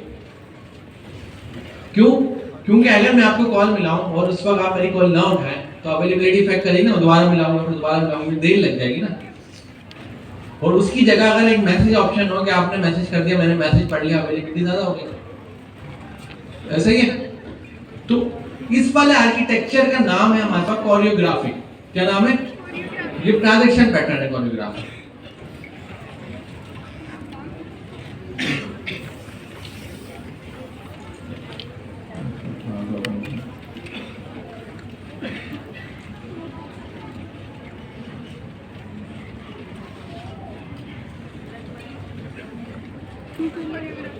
कोरियोग्राफी ये नजर आ रहा। ऑर्केस्ट्रेटर भी क्या होता था, एक ऑर्केस्ट्रेटर होता था, काइंड ऑफ मैनेजर, वो सबको वर्कफ्लो को ड्राइव करता था कि भाई इनिशिएट हो गई, ये करो, अब ये करो, अब ये स्टेप्स में काम करवाता। यहाँ पर क्या हो गया, यहाँ पर कोई भी किसी का मैनेजर नहीं है, कोई किसी का बॉस नहीं है। एक इवेंट ब्रोकर है, उस इवेंट ब्रोकर में हम टॉपिक में मैसेज रखवा देते हैं, दूसरा पढ़ लेता है, एक पढ़ लेता है, दूसरे के बाद रखवा देता है। तो ये हमारा पैटर्न जो है कोरियोग्राफी। ठीक है, अब हम अपने वापस आते हैं यहाँ पे। कोरियोग्राफिक पैटर्न पे हमें एक बेनिफिट हुआ, वो क्या हुआ, इवेंट ड्रिवन आर्किटेक्चर। क्योंकि चीजें इवेंट्स में जा रही है, इवेंट प्रोड्यूस हो रहा है, इवेंट कंज्यूम हो रहा है, इवेंट प्रोड्यूस हो रहा है, इवेंट कंज्यूम हो रहा है। ये हमारे पास बड़ा सिंपल और आसान तरीका था आर्किटेक्चर बनाने। अब दोनों की अलग अलग यूज केसेस हैं। अभी मैं ऑर्केस्ट्रेटर की बात नहीं कर रहा, अभी मैं बात कर रहा हूँ HTTP की और इस इवेंट की। यहाँ पर कन्वर्सेशन किससे हो रही है, HTTP मतलब stateless call, direct call. Event मतलब HTTP की जो कॉल है सिंक्रोनस में आएगी एसिंक्रोनस में आएगी? कितने लोग कह रहे हैं HTTP की कॉल एसिंक्रोनस में आएगी? कितने लोग कह रहे हैं HTTP की कॉल सिंक्रोनस में आएगी? कैसे?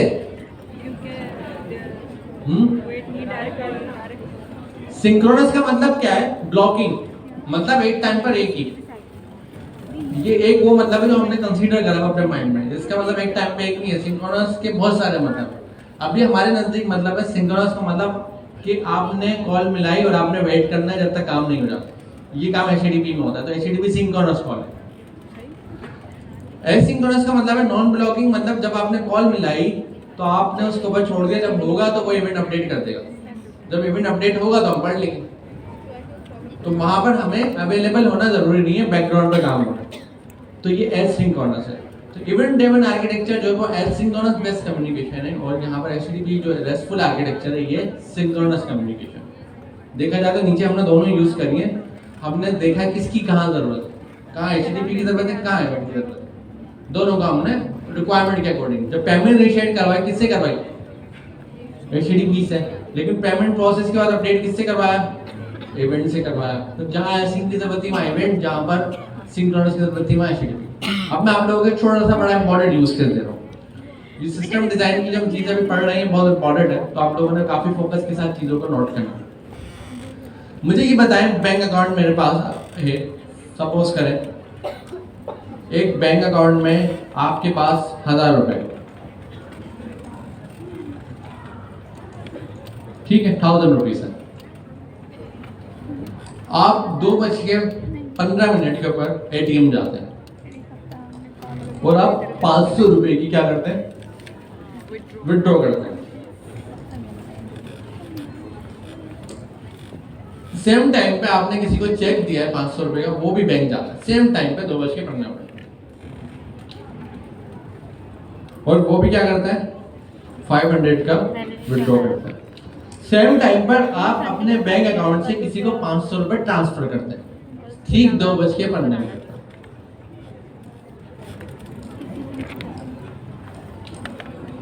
अब जब ATM स्टार्ट हुआ चलना, अकाउंट में कितने थे? 1000। जब चेकबुक वाले ने चेक क्लियर करने के लिए स्टार्ट करा, अकाउंट में कितने थे? मैंने कहा दोनों 2:15, सब 2:15 के थे। उस वक्त जब स्टार्ट किया, जब तो ये सक्सेस ही नहीं हुआ था ना, ये तो ये भी स्टार्ट कर रहा था, हम भी स्टार्ट कर रहे थे 1000। और जब ये फंड ट्रांसफर होता, अकाउंट में कितने पैसे थे?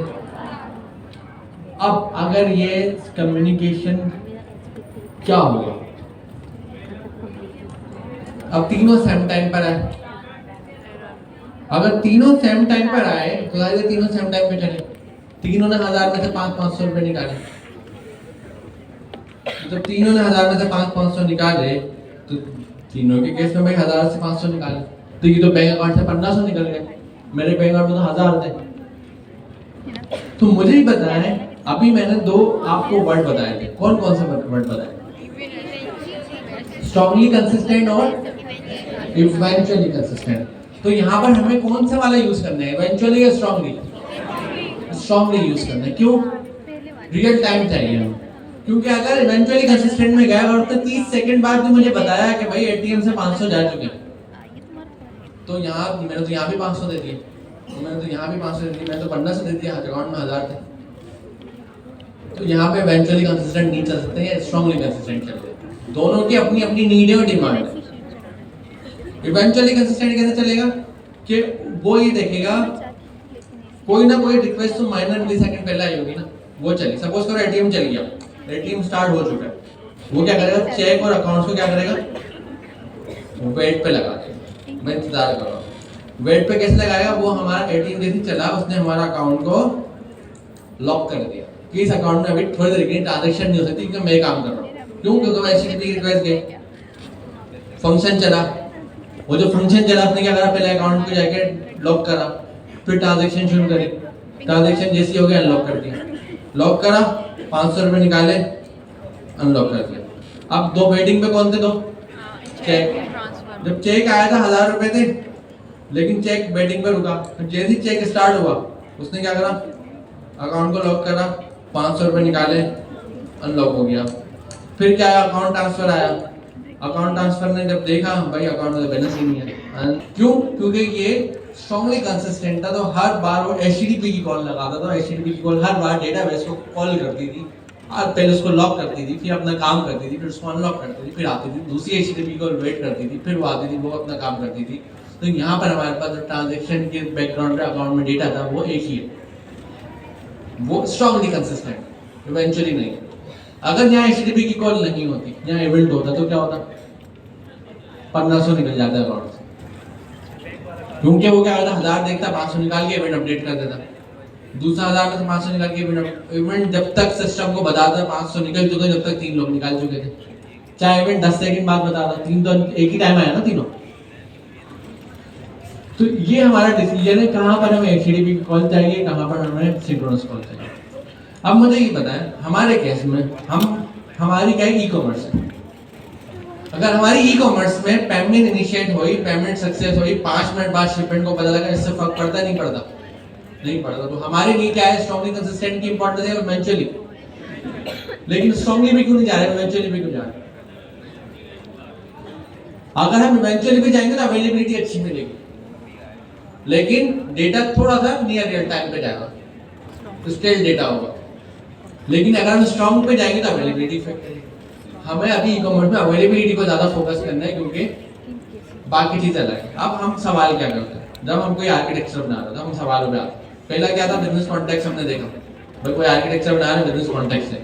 इससे भी पहले कुछ सवाल होते हैं, ये सवाल याद है सबको? हमने क्या सवाल करा था, बिजनेस कॉन्टेक्स्ट क्या है, जब हम किसी क्लाइंट से मिले तो उसकी एप्लीकेशन बनाने के लिए, ये हमारा सवाल था। दूसरा सवाल हमारे क्या है, यूजर। यूजर कौन है, प्राइमरी यूजर। भाई आपके इस एप्लीकेशन में प्राइमरी यूजर कौन होगा? तो हमने कहा भाई रिटेल वाले कस्टमर, ई कॉमर्स में जो कंज्यूमर है, रिटेल कंज्यूमर होगा। फिर हमने कहा सेकेंडरी यूजर कौन होगा? हमने कहा सेकेंडरी हमारी टीम होगी, अपनी ऑफिस की टीम, मतलब एडमिन। फिर मैंने कहा थर्ड नंबर पे कौन होगा? मैंने कहा थर्ड यूजर नंबर पे हमारी थर्ड पार्टी प्रोडक्ट्स भी है। थर्ड पार्टी प्रोडक्ट्स क्या है? पेमेंट की प्रोडक्ट है हमारे पास, शिपमेंट की प्रोडक्ट है। ये वो प्रोडक्ट्स हैं जिनके थ्रू हम पेमेंट के लिए हम किसी अकाउंट से लिंक कर रहे हैं, कोई पेमेंट सर्विस यूज हो रही है, शिपमेंट के लिए कोई शिपमेंट सर्विस यूज हो रही है, तो ये हमारी थर्ड पार्टी सर्विस है। अब हमारा सवाल है कि यूजर जो है ये कितने यूजर होंगे, अंदाजन कितने लोग आपकी एप्लीकेशन यूज करेंगे? हमने कहा भाई हमारी एप्लीकेशन 1000 लोग यूज करेंगे इस साल। अगले साल भाई अगले 3 साल का प्रोजेक्शन है कि ये जो यूजर है ये 1 लाख पे चले जाएगा। अब हमें इसके हिसाब से सिस्टम डिजाइन करना है। हमने कहा अच्छा अभी इस साल सिर्फ 1000 लोग ये यूज करेंगे, ये प्रोजेक्शन है, और अगले साल ये 2 साल बाद 1 लाख पे चले जाए। अब हम बिल्डिंग बना रहे हैं, हमें पता लगे इस बिल्डिंग में शुरू में 1000 लोगों ने आना है, और 3 साल बाद जब ये पूरी कंप्लीट होगी और ये इसकी एक अच्छी मार्केटिंग हो जाएगी, इसमें कितने लोग रहना, 1 लाख लोग रहना, तो उसके हिसाब से फाउंडेशन बनाएंगे, क्योंकि हर चीज की एक कॉस्ट है। सही है? तो ये हमारे सवाल, एक हमारा सवाल हो गया बाउंडेड कॉन्टेक्स्ट का। फिर हम ये पूछेंगे जो बाउंडेड कॉन्टेक्स्ट हमने बताया है, इसमें आपका कोर बिजनेस क्या है, जो बंद हो तो बिजनेस बंद क्या है आप बताएं। बाउंडेड कॉन्टेक्स्ट क्या क्या था हमारे पास? एड टू कार्ड, चेकआउट और शिपमेंट। इसमें से वो कोर पार्ट कौन से हैं, वो बंद तो हमारा बिजनेस ही खत्म, बंद।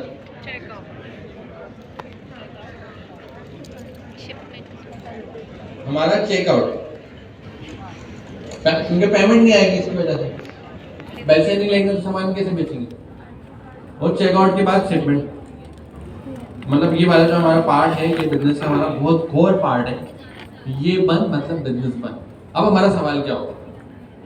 हमारा सवाल ये होगा कि जो आपका बिजनेस का कोर पार्ट है चेकआउट, इस चेकआउट पे कितना डाउन टाइम बियरेबल है, मतलब अफोर्डेबल है।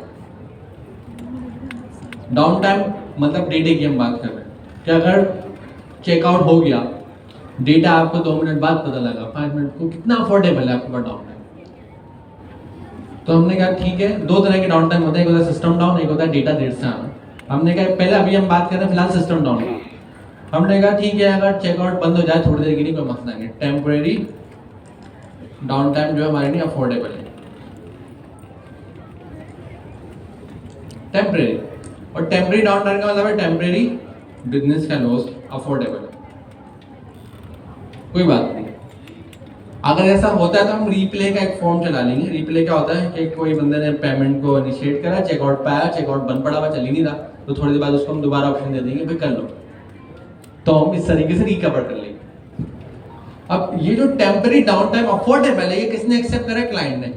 ये मेरे लिए क्वेश्चन क्या क्वेश्चन बना रहा है कि मुझे डेटा इवेंचुअली रखना है या डेटा स्ट्रांगली कंसिस्टेंट रखना है। तो क्योंकि टेम्पररी डाउन टाइम अफोर्डेबल है, इसका मतलब इसमें इवेंचुअली कंसिस्टेंट डेटा चल सकता है। अगर वो बोलते हैं, अगर ये बैंक होता, बैंक का जो अभी हमने एग्जांपल देखी ये वाली, ये होती, क्या ये बोलेंगे हमारे पास डाउन टाइम अफोर्डेबल है? नहीं, तो इसका डेटा जो है वो स्ट्रांगली कंसिस्टेंट होगा, क्योंकि वो डाउन टाइम अफोर्ड ही नहीं कर सकता। अब यहां से हमारा ये डिसाइड होगा कि हमें इवेंट यूज करने या हमें एचटीबी यूज करने, दोनों का यूज करें। अगर डाउन टाइम चाहिए इवेंट भी चले जाते हैं, कोई मसला नहीं, डेटा इवेंचुअली चलता रहेगा, हमारा अच्छा सिस्टम बिल्ड हो जाएगा। लेकिन अगर आपको स्ट्रांगली डेटा चाहिए तो हम फिर एचटीबी पे जाएंगे। तो ये डिपेंड ऑन है। अब आर्किटेक्चर का एक और बहुत बड़ा रूल है, वो ये है आर्किटेक्चर कोई थ्योरी नहीं है, कोई फिलॉसफी नहीं है, कोई बुक में लिखा हुआ रूल्स और चैप्टर नहीं है। आर्किटेक्चर एक लाइव चीज है जो जिस टाइम पर बन रहा है उसी टाइम के हिसाब से डिसाइड होती है। अभी डिसाइड नहीं हो रहा। अगर आज से 5 साल पहले फेसबुक ने कोई अपने सॉफ्टवेयर बिल्ड पर करा था, उसने जो आर्किटेक्चर फॉलो करा था, अगर सेम चीज मैं आज बना रहा हूँ तो लाजमी नहीं है मैं सेम आर्किटेक्चर रखूँ। मेरी सर्कमस्टेंसेस अलग है, मेरा यूजर पूल अलग है, मेरा तरीका अलग है, मेरे पास टेक्नोलॉजी अलग है। तो आर्किटेक्चर डिपेंड ऑन टाइम है कि कब बनाया जा रहा है, उस वक्त सर्कमस्टेंसेस क्या है, आपके फ्यूचर गोल्स क्या है, तो आप आर्किटेक्चर बनाओ। आर्किटेक्चर कोई थ्योरी नहीं है, कोई पत्थर में लिखी हुई लकीर नहीं है कि ऐसा ही करना है। तो अगर मैंने आपको यहाँ पर इवेंट ब्रोकर का आर्किटेक्चर बताया तो लाजमी नहीं है आपको सेम यही यूज करना है। आपने अपने सराउंडिंग के हिसाब से, अपने डिसीजन के हिसाब से, अपने फ्यूचर गोल के हिसाब से डिसीजन, हो सकता है आपके लिए ये वाला बेस्ट हो सकता है आपके लिए मोनोलिथिक ही बेस्ट हो, आपको जरूरत ही ना हो माइक्रो सर्विस की, ठीक है। लेकिन इसके अंदर ये ना होता है कि आर्किटेक्चर लॉस ना हो, ये ना हो कि एड टू कार्ड चेकआउट को कॉल मारा, चेकआउट शिपमेंट को कॉल मारा, ये लॉस होता है आर्किटेक्चर। इसमें तो कहते हैं हम कोई स्ट्रक्चर ही नहीं है, कोई भी चीज किसी को भी कॉल कर रही है, हमेशा एक हायरार्की होती है चीज की चलने की। तो मुझे ये बताएं कितने आप में ऐसे लोग हैं जिनको ये कोरियोग्राफी वाला माइक्रो सर्विस आर्किटेक्चर जो है समझ में आ गया, कोरियोग्राफी पैटर्न? कितने ऐसे लोग हैं जिनको ये ऑर्केस्ट्रेटर वाला पैटर्न समझ में आ गया? कितने ऐसे लोग हैं जिनको मोनोलिथिक और माइक्रो सर्विस का फर्क समझ में आ गया? अब इसमें होता क्या था, हमारे पास सर्वर के जब हम यूज करते हैं ना, सर्वर हम स्ट्रीम का वर्ड यूज होता है, down stream up stream, down stream up stream. Down stream server हम जब वो यूज करते हैं, दो तरीके के केस होते हैं। इधर ऑर्केस्ट्रेटर है, ये क्या कर रहा है, ये रिक्वेस्ट कर रहा है किसको, एड टू कार्ड को, और एड टू कार्ड क्या है, इसके बाद रिक्वेस्ट आ रही है और ये क्या कर रहा है, रिस्पॉन्स दे रहा है, और ऑर्केस्ट्रेटर क्या कर रहा है, उस रिस्पॉन्स को रिसीव कर रहा है।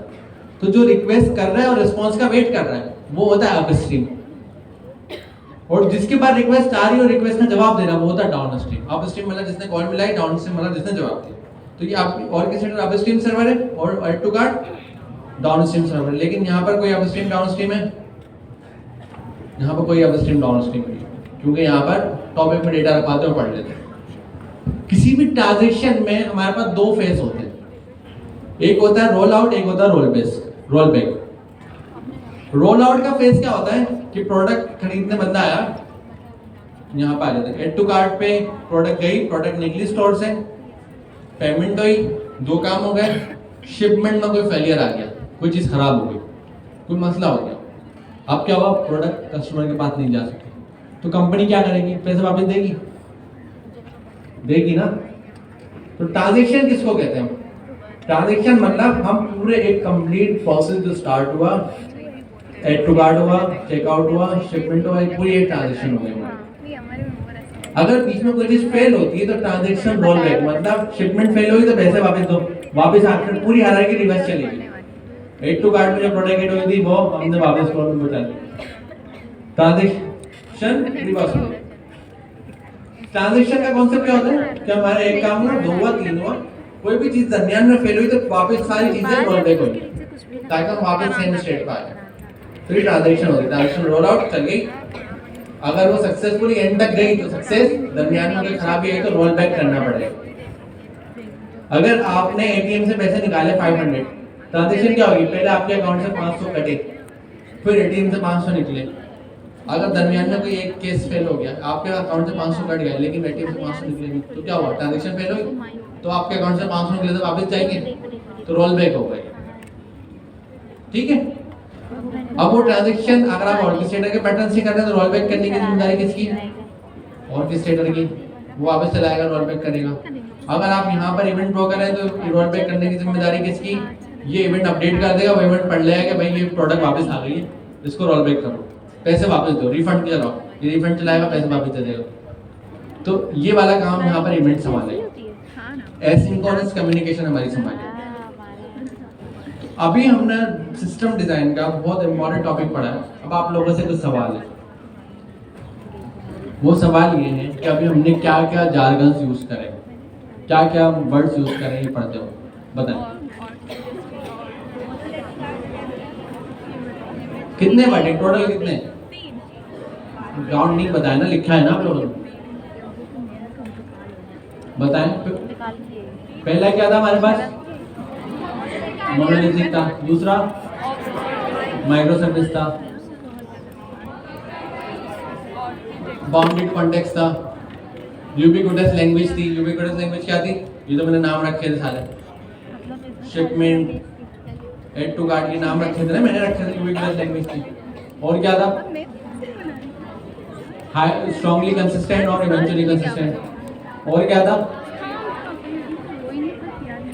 Choreography, orchestrator. और क्या था, इवेंट ड्रिवन आर्किटेक्चर था। और अपस्ट्रीम डाउनस्ट्रीम सर्वर थे। और क्या था, टीम वेलोसिटी भी बताई थी मैंने आपको, मैंने आपको स्ट्रीम भी बताया था, सही। और क्या था, रोल आउट था, transaction roll out, transaction roll back. और क्या था, ये मैंने जैसी नहीं देखी है, दूसरों की गाड़ी मिल रही है। 15 हो गए अभी, और बताएं। ये मैं अम्मी को दी। ठीक है, तो अभी हमने अच्छी खासी चीजें डिस्कस करनी पड़ी। अब आप लोग, अब मैं एक इम्पॉर्टेंट टॉपिक पर मूव कर रहा हूँ। उससे मूव करने से पहले मैं चाहता हूँ कि आपके पास 1 से 2 मिनट का टाइम है, मैं यहाँ पर टाइमर पे खोल देता हूँ ताकि हम ज़्यादा लंबी नहीं है ना, इसके बाद छोटी ये किसी पे आपके पास सिर्फ 3 मिनट का टाइम है। आपने ये बात, जो वर्ड्स हैं शॉर्ट में समझाने हैं अपने बराबर। वो वर्ड आपने रिपीट करना है। पहला वर्ड मैं आपको बता रहा हूँ, फॉल्ट टॉलरेंस। टॉलरेंस का वर्ड सुना है ना, हम बोलते हैं ना आप में इतनी टॉलरेंस नहीं है। क्या वर्ड है मेरे पास,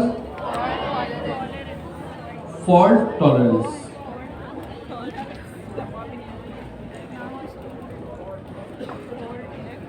फॉल्ट टॉलरेंस का मतलब क्या होता है कि हम मास्किंग करते हैं। मास्किंग मतलब कुछ चीजों को हाइड करना। एक वर्ड और मैं और बता रहा हूं, पहले आप ये वाला वर्ड रिपीट करें। क्या वर्ड है ये, दूसरा वर्ड है रेजिलियंस। रेजिलियंस का मतलब आप बाउंस बैक करते हैं। बाउंस बैक मतलब क्विक रिकवर, ऑटो हीलिंग, खुद से सही हो जाना, या तो जो मसला है उसको बता देना।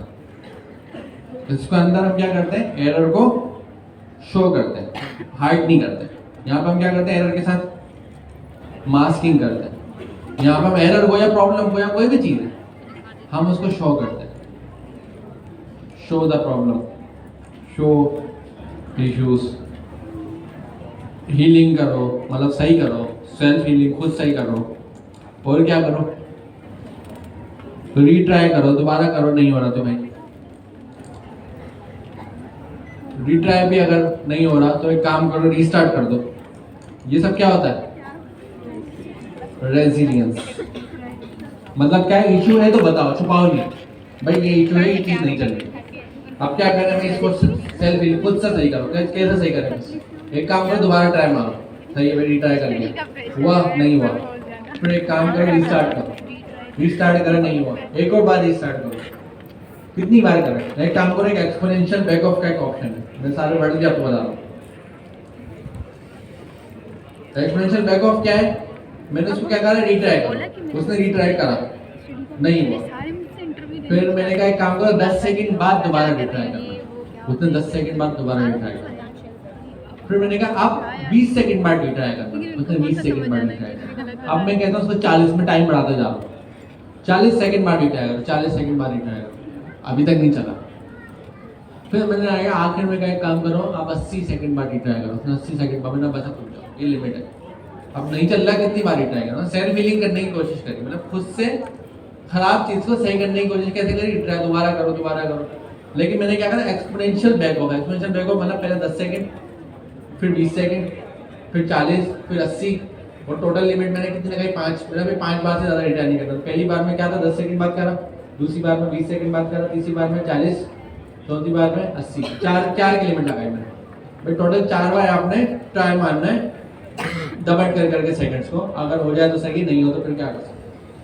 रीट्राई का एक टाइम होगा भाई। रीट्राई क्या करा, मैंने कॉल मिलाई आपको, आपने कॉल नहीं उठाई, मैंने क्या करा, मैंने कितनी देर तक कॉल मिला के रखनी है। बाय डिफॉल्ट क्या होता है, एक कॉल की ड्यूरेशन कितनी होती है, ऐसा तो नहीं मैंने मिला के डायरेक्ट काट दी। तो कितनी ड्यूरेशन रखूँ, मैंने 30 सेकंड की इंटरवल रखूंगा। ये क्या एक्सपोनेंशियल बैक ऑफ का टॉपिक है। इंटरवल मतलब 30 सेकंड का मेरे पास टाइम होगा जिसमें मैं कॉल रखूंगा। 30 सेकंड नहीं उठाई तो कट हो गई, कट कर दी। अब क्या करा मैंने, 10 सेकंड बाद दोबारा ट्राई करा, फिर 30 सेकंड की कॉल मिलाई, फिर नहीं उठाई, फिर कट कर दी मैंने 30 सेकंड में। इस तरह मैंने 20 सेकंड, आज जब मैंने चौथी बार कॉल मिलाई तो मेरा लास्ट था, मैं दोबारा नहीं मिलाऊँ। मुझे पता लग गया बंदा अवेलेबल है ही नहीं, यह चीज़ अवेलेबल नहीं, चीज़ नहीं चल रही। मैंने अपनी तरफ से ट्राई मारा, नहीं हुआ, मैंने क्या कर दिया, एरर को शो कर दिया। मैंने भाई इस चीज़ में प्रॉब्लम है, वो बंदा जो है कॉल नहीं उठा रहा, प्रॉब्लम है। मैंने तो ट्राई करा 4 बार 5 बार, कितना करूँगा, उस बंदे में इशू है, दूसरा बंदा दो। ये जो वर्ड है ये रेजिलियंस है, ये हमें प्रोग्रामिंग के थ्रू अचीव करना होता है। प्रोग्रामिंग में हम क्या करते हैं, कुछ चीज़ें लगाते हैं। सपोज करें पेमेंट की सर्विस है, पेमेंट की सर्विस में क्या होता है, पेमेंट पास और पेमेंट फेल। इसके अलावा एक और काम भी हो सकता है, पेमेंट की सर्विस क्रैश भी हो सकती है, कोई इशू भी आ सकता है, हो सकता है पेमेंट जवाब भी ना दे। जो पास और फेल तो जब जवाब आए, जवाब टाइम आउट जा रही हो, जवाब ही नहीं आ रहा। मैंने पेमेंट की सर्विस को कॉल मिलाई, जवाब ही नहीं आ रहा, टाइम आउट। भाई या तो पास आया या फेल्ड आया, तो आ ही नहीं रहा जवाब। तो उस चक्कर में क्या करेंगे, हम लगाएंगे एक सर्किट ब्रेकर। सर्किट ब्रेकर क्या होगा हमारे लिए, कोडिंग में, प्रोग्रामिंग, ये सब चीजें, ये जो रेजिलियंस है ना, ये प्रोग्रामर की जॉब है। आप डेवलपर हैं, आप लगाएंगे अपने कोड के अंदर रेजिलियंस। रीट्राई की लॉजिक आप लगाएंगे, रीस्टार्ट की लॉजिक आपके पास होगी, एक्सपोनेंशियल बैक ऑफ की लॉजिक आप लगाएंगे, 30 सर्किट ब्रेकर की लॉजिक भी आप लगाएंगे। वो कैसे लगाएंगे उस पर हम आते हैं।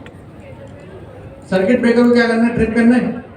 कब ट्रिप करना है, जब कोई इशू आ, जैसे आग लग गई, कोई मसला आ गया, कोई भी एक्सपायरेट इशू है। सर्किट ब्रेकर ट्रिप कैसे होता है, नॉर्मली आसान जबान में ट्राई चला, कोई एरर आया तो कैच पा गया। कैच ने क्या करा, कैच ने एक फॉल बैक दिया। फॉल बैक मतलब this service is not available, ये फॉल बैक है। फॉल बैक मतलब नहीं चल रहा तो भाई कुछ तो जवाब दो, खामोश ना रहो ना, टाइम आउट पे ना जाओ, मुझे जवाब दे दो ताकि मेरे पास फेल ना हो, कोई चीज़ प्रॉब्लम ना हो।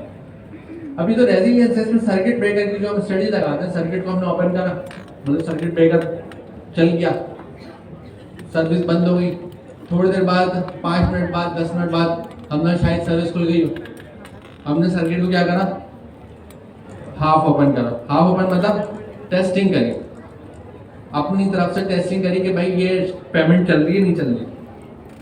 पेमेंट चल गई, मैंने कितनी बार टेस्टिंग करी, मैंने इस बार 2 बार टेस्टिंग करी। 2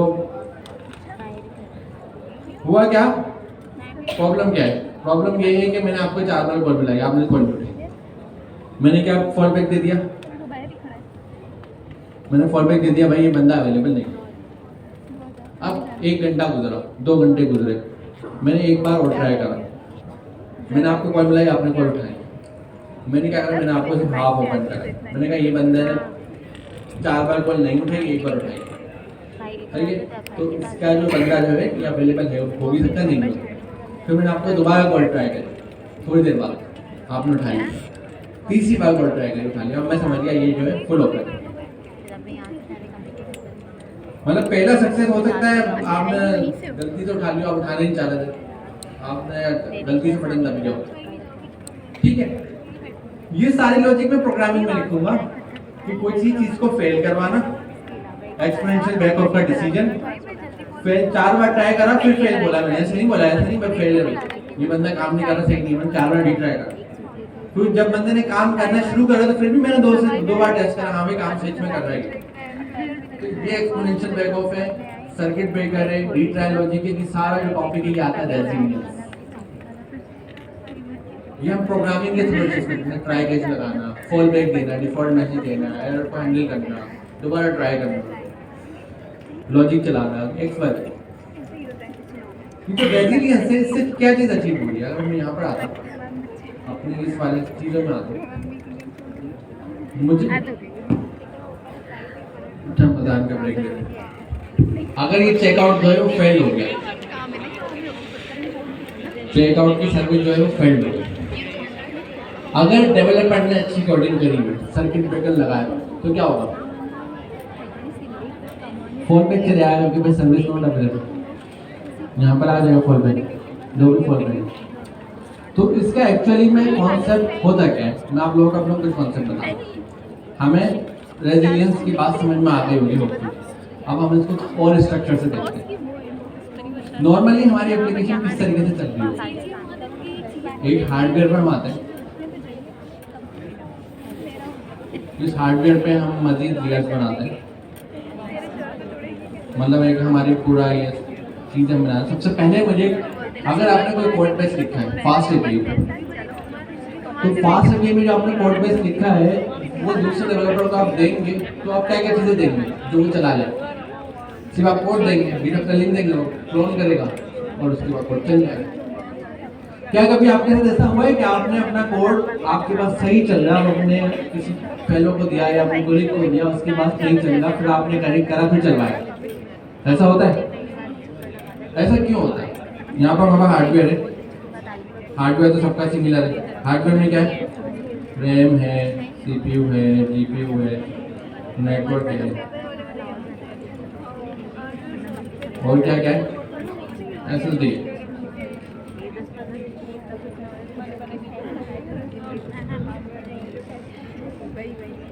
ठीक है, हमने क्या करा, हार्डवेयर के ऊपर क्या होगा, ऑपरेटिंग सिस्टम होगा हमारा, ओएस होगा। ओएस के ऊपर क्या चीज होती है,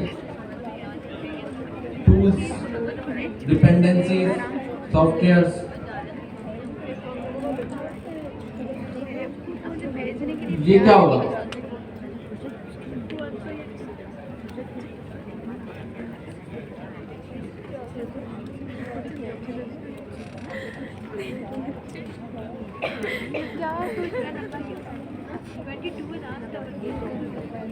ठीक है। हमारे पास अभी क्या है, कॉमनली हार्डवेयर है, हार्डवेयर का ऑपरेटिंग सिस्टम है विंडोज का, टूल क्या है, पाइथन इंस्टॉल कर ली, फिर जो मेरे पास एप्लीकेशन आ रही है उसकी डिपेंडेंसी इंस्टॉल कर ली, सब मैंने एक ही साथ लिख लिया। फिर वापस सेकंड नंबर पे क्या चीज आ गई, वो है कोड बेस। कोड बेस मतलब जो भी आपने कोड में लिखा। अब कॉमनली जब भी कोई दूसरा डेवलपर आ रहा है, सपोज कर लेंगे किसी मोहसिन का कंप्यूटर था, ठीक है, उनके कंप्यूटर में क्या था, हार्डवेयर था, ऑपरेटिंग सिस्टम था, टूल्स एंड डिपेंडेंसी मोहसिन ने इंस्टॉल करनी थी, उसके ऊपर उन्होंने अपना कोड बेस लिख दिया, तो अब के कंप्यूटर पर। अब मोहसिन ने क्या करा, अब एक और बंदा है, उसके पास भी एक सिस्टम है जिसका नाम बिलाल है, बिलाल के पास भी क्या है, हार्डवेयर है, ऑपरेटिंग सिस्टम है, टूल्स एंड डिपेंडेंसी है, कुछ मोहसिन ने बताया कि ये वाला कोड बेस आप यूज कर लो। बिलाल ने क्या करा, कोड बेस क्या चलाया, बिलाल के पास ही कोड बेस चला और क्या हुआ, एरर आ गया। वो क्या करेगा, सेम कोड बेस है ना, उसने मोहसिन को कॉल लगाया कि भाई एरर आ गया, कोड नहीं चल रहा। फिर क्या हुआ, मोहसिन ने कनेक्ट करा, उसने देखा है डिपेंडेंसी का वर्जन जो है गलत है, या वो टूल का पाइथन जो है 3.12 कर दिया। अब मुझे बताया अभी बिलाल और मोहसिन तक तो ये बात सही, जब ये कोड एक्चुअल डिप्लॉयमेंट होगा, प्रोडक्शन पे जाएगा, तो वो कहाँ पर जाएगा, किसी रोबोट सिस्टम में जिसको हम बोलेंगे क्लाउड। क्लाउड पे जाएगा। तो जो हमारा क्लाउड का सिस्टम होगा वो भी इसी तरीके से सिस्टम होना है। वहाँ पर हमारे पास क्या है, ऑपरेटिंग सिस्टम है, टूल्स हैं, डिपेंडेंसीज हैं, फिर ये कोड बेस हम लाएंगे। जब हम क्लाउड पर कोड बेस लाएंगे तो प्रॉब्लम क्या आएगी, कोड बेस पर क्या प्रॉब्लम आएगी, मॉसिन को बुलाना पड़ेगा क्योंकि कोड जब भी चलाते कोई इशू आता था तो मॉसिन आता था वो सही कर देता था। क्यों? क्योंकि कोई ना कोई मैनेज की गाड़ी पीछे होती थी, मैनुअल एफर्ट्स करेंगे हो जाती थी कोई चीज़ गाड़ी, और फिर ये चल जाता। अब मुझे ये बताइए, क्लाउड पे हमने बिलाल और मौसम तक तो बात सही थी, मौसम को कॉल करते थे, वो आ जाते थे और वो चलाते थे। क्लाउड के केस में क्या होगा?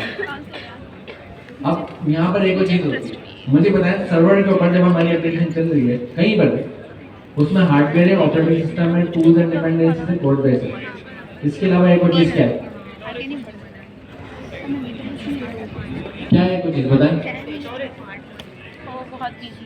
ये लिख तो दिया एसएसडी, ये तो हार्डवेयर हो गया ना, हार्डवेयर है, ऑपरेटिंग सिस्टम है, टूल्स हो गए, कोड बेस हो गया, इसके ऊपर क्या है? और क्या हो सकता है एडिशनल? इसके ऊपर क्या लेयर होती है? थोड़ी देर पहले आपको मैंने बताया था, जब ये हमारा फंक्शन कॉल हुआ था तो बैकग्राउंड में क्या वर्किंग हुई थी, क्या हुआ था हार्डवेयर लेवल पे? स्टैक ओपन हुआ था। अगर 10 लोगों ने फंक्शन कॉल करा, कितने स्टैक ओपन हुए? 10 स्टैक ओपन हुए। जितने लोग आएंगे स्पेस मतलब मेमोरी, सपोज करें मेरे पास यहाँ पे रैम 16 MB है और स्टैक मतलब हो गया मेमोरी, हमने बना दी यहाँ पे सेशन, मतलब सेशन हो गया, मेमोरी वर्क सेशन हो गया। ये तो सेशन यहाँ पर आ रहा है, जितने यूजर होंगे उतने सेशन होंगे या एक ही सेशन होगा? जितने यूजर उतने सेशन, उतने स्टैक ओपन होंगे। तो सपोज करें हमारे हार्डवेयर के पास 16 MB रैम है, 4 MB हम हार्डवेयर के अपने काम के लिए रखते हैं, हर एक सेशन 1 MB रैम लेता है। सभी हम इमेजिन करते हैं टोटल कितने सेशन हमारे सर्वर के साथ कनेक्ट हो सकते हैं? 12। अगर 12 से ज्यादा हो तो क्या होगा? तो हमारे पास एक वर्ड आएगा स्केलेबिलिटी या स्केल। क्या वर्ड आएगा? स्केल क्या होता है? बढ़ाना या कम करना। अब हम क्या करेंगे, अगर हमारे पास 16 लोग आ गए, दो ऑप्शन है। एक ऑप्शन है वर्टिकल स्केलिंग। वर्टिकल स्केलिंग मतलब सेम हार्डवेयर में 12 MB रैम को 16 MB रैम है, 16 की हम 32 कर लेंगे, बढ़ा लेंगे रैम को, इसको बोलेंगे वर्टिकल, सेम सिस्टम को स्केल करना। एक होता है हॉरिजॉन्टल स्केलिंग। हॉरिजॉन्टल स्केलिंग का मतलब क्या होता है? बिल्कुल एज इट इज ऐसा ही एक और सिस्टम बराबर में खड़ा कर देना। अब हमें क्या करना पड़ेगा? 12 लोग आए, ये फुल हो गया, 12 लोगों के आने से ये फुल हो गया। अब बाकी लोगों को हमें याले सर्वर पर भेजना। जब ये फुल हो जाएगा हमें एक और सेम तरह का सर्वर बनाना पड़ेगा, हमें यहाँ भेजना पड़ेगा। अब मुझे ही बताएं, इस वाले सर्वर में हुआ क्या था? 12 लोग आ गए थे, फुल हो गया था। फुल मतलब अगर दूसरा सर्वर नहीं होता तो क्या होता है? यूजर के साथ नहीं आने वाले, वेट करना पड़ता, मतलब आता ही नहीं यूजर, थ्रोट हो जाता मतलब, लेकिन पहुंच नहीं पाता, कोई ना कोई मसाइल शुरू हो जाता। तो फॉल बैक ने हमें क्या सिखाया था? फॉल बैक का रूल क्या था? अच्छा, फॉल्ट टॉलरेंस का रूल था, सॉरी क्या रूल था फॉल्ट टॉलरेंस का? मतलब प्रॉब्लम आई है लेकिन यूजर को नहीं बताना। हमने क्या करा, ये फुल हो गया, यूजर को क्या भेज दिया यहाँ पर, यूजर को पता लगा कि बैकग्राउंड में सर्वर चेंज हो गया, इस बात से लेना देना यूजर की नहीं, हाइड है, मास्क की नहीं। ये है फॉल्ट टॉलरेंस। हमने क्या फॉल्ट टॉलरेंस को अचीव हमने कैसे करा? स्केलेबिलिटी के थ्रू। हमने एक ही सर्वर के या तो वर्टिकल स्केल कर दिया या तो हमने हॉरिजॉन्टल स्केल कर दिया। वर्टिकल स्केल तो अलग चीज हो गई, हॉरिजॉन्टल स्केल मतलब ऊंचे से एक और बना दिया, ऊंचे से एक और बना दिया। और हमने यहाँ क्या करा, यहाँ पे जब हमें यूजर आया तो यूजर को हमने किस तरीके से ड्राइव करा? हमने एक बनाया लोड बैलेंसर। लोड बैलेंसर का काम क्या था? लोड बैलेंसर का काम था ये देखना कि किसके पास यूजर को भेजना है, कहाँ पर यूजर जाएगा। मतलब यूजर ने किसको, यूजर ने रिक्वेस्ट करी, रिक्वेस्ट आई लोड बैलेंसर के पास। लोड बैलेंसर देख रहा है कि भाई यहाँ भेजना है, ये फुल हो गया तो कहाँ भेजूं? सेकंड वाले पे भेजूं। ये फुल हो गया तो थर्ड वाले में भेजो। यूजर के लिए ये चीज हाइड है या यूजर के नहीं शो हो रही है, यूजर को पता नहीं पहले। ये है फॉल्ट टॉलरेंस कि हमने लोड बैलेंसर लगाया और एक ही सर्वर के मल्टीपल सर्वर्स बना दिए। ये तो हमने एक ही सर्वर के मल्टीपल सर्वर्स बनाए, ये है रेप्लिकेशन। क्या है मतलब रेप्लिकेशन मतलब रेप्लिका। रेप्लिका हम बोलते हैं एक ही जैसी दूसरी कॉपी बनाना, उसी की जैसी तीसरी कॉपी बनाना, उसी की जैसी चौथी कॉपी बनाना।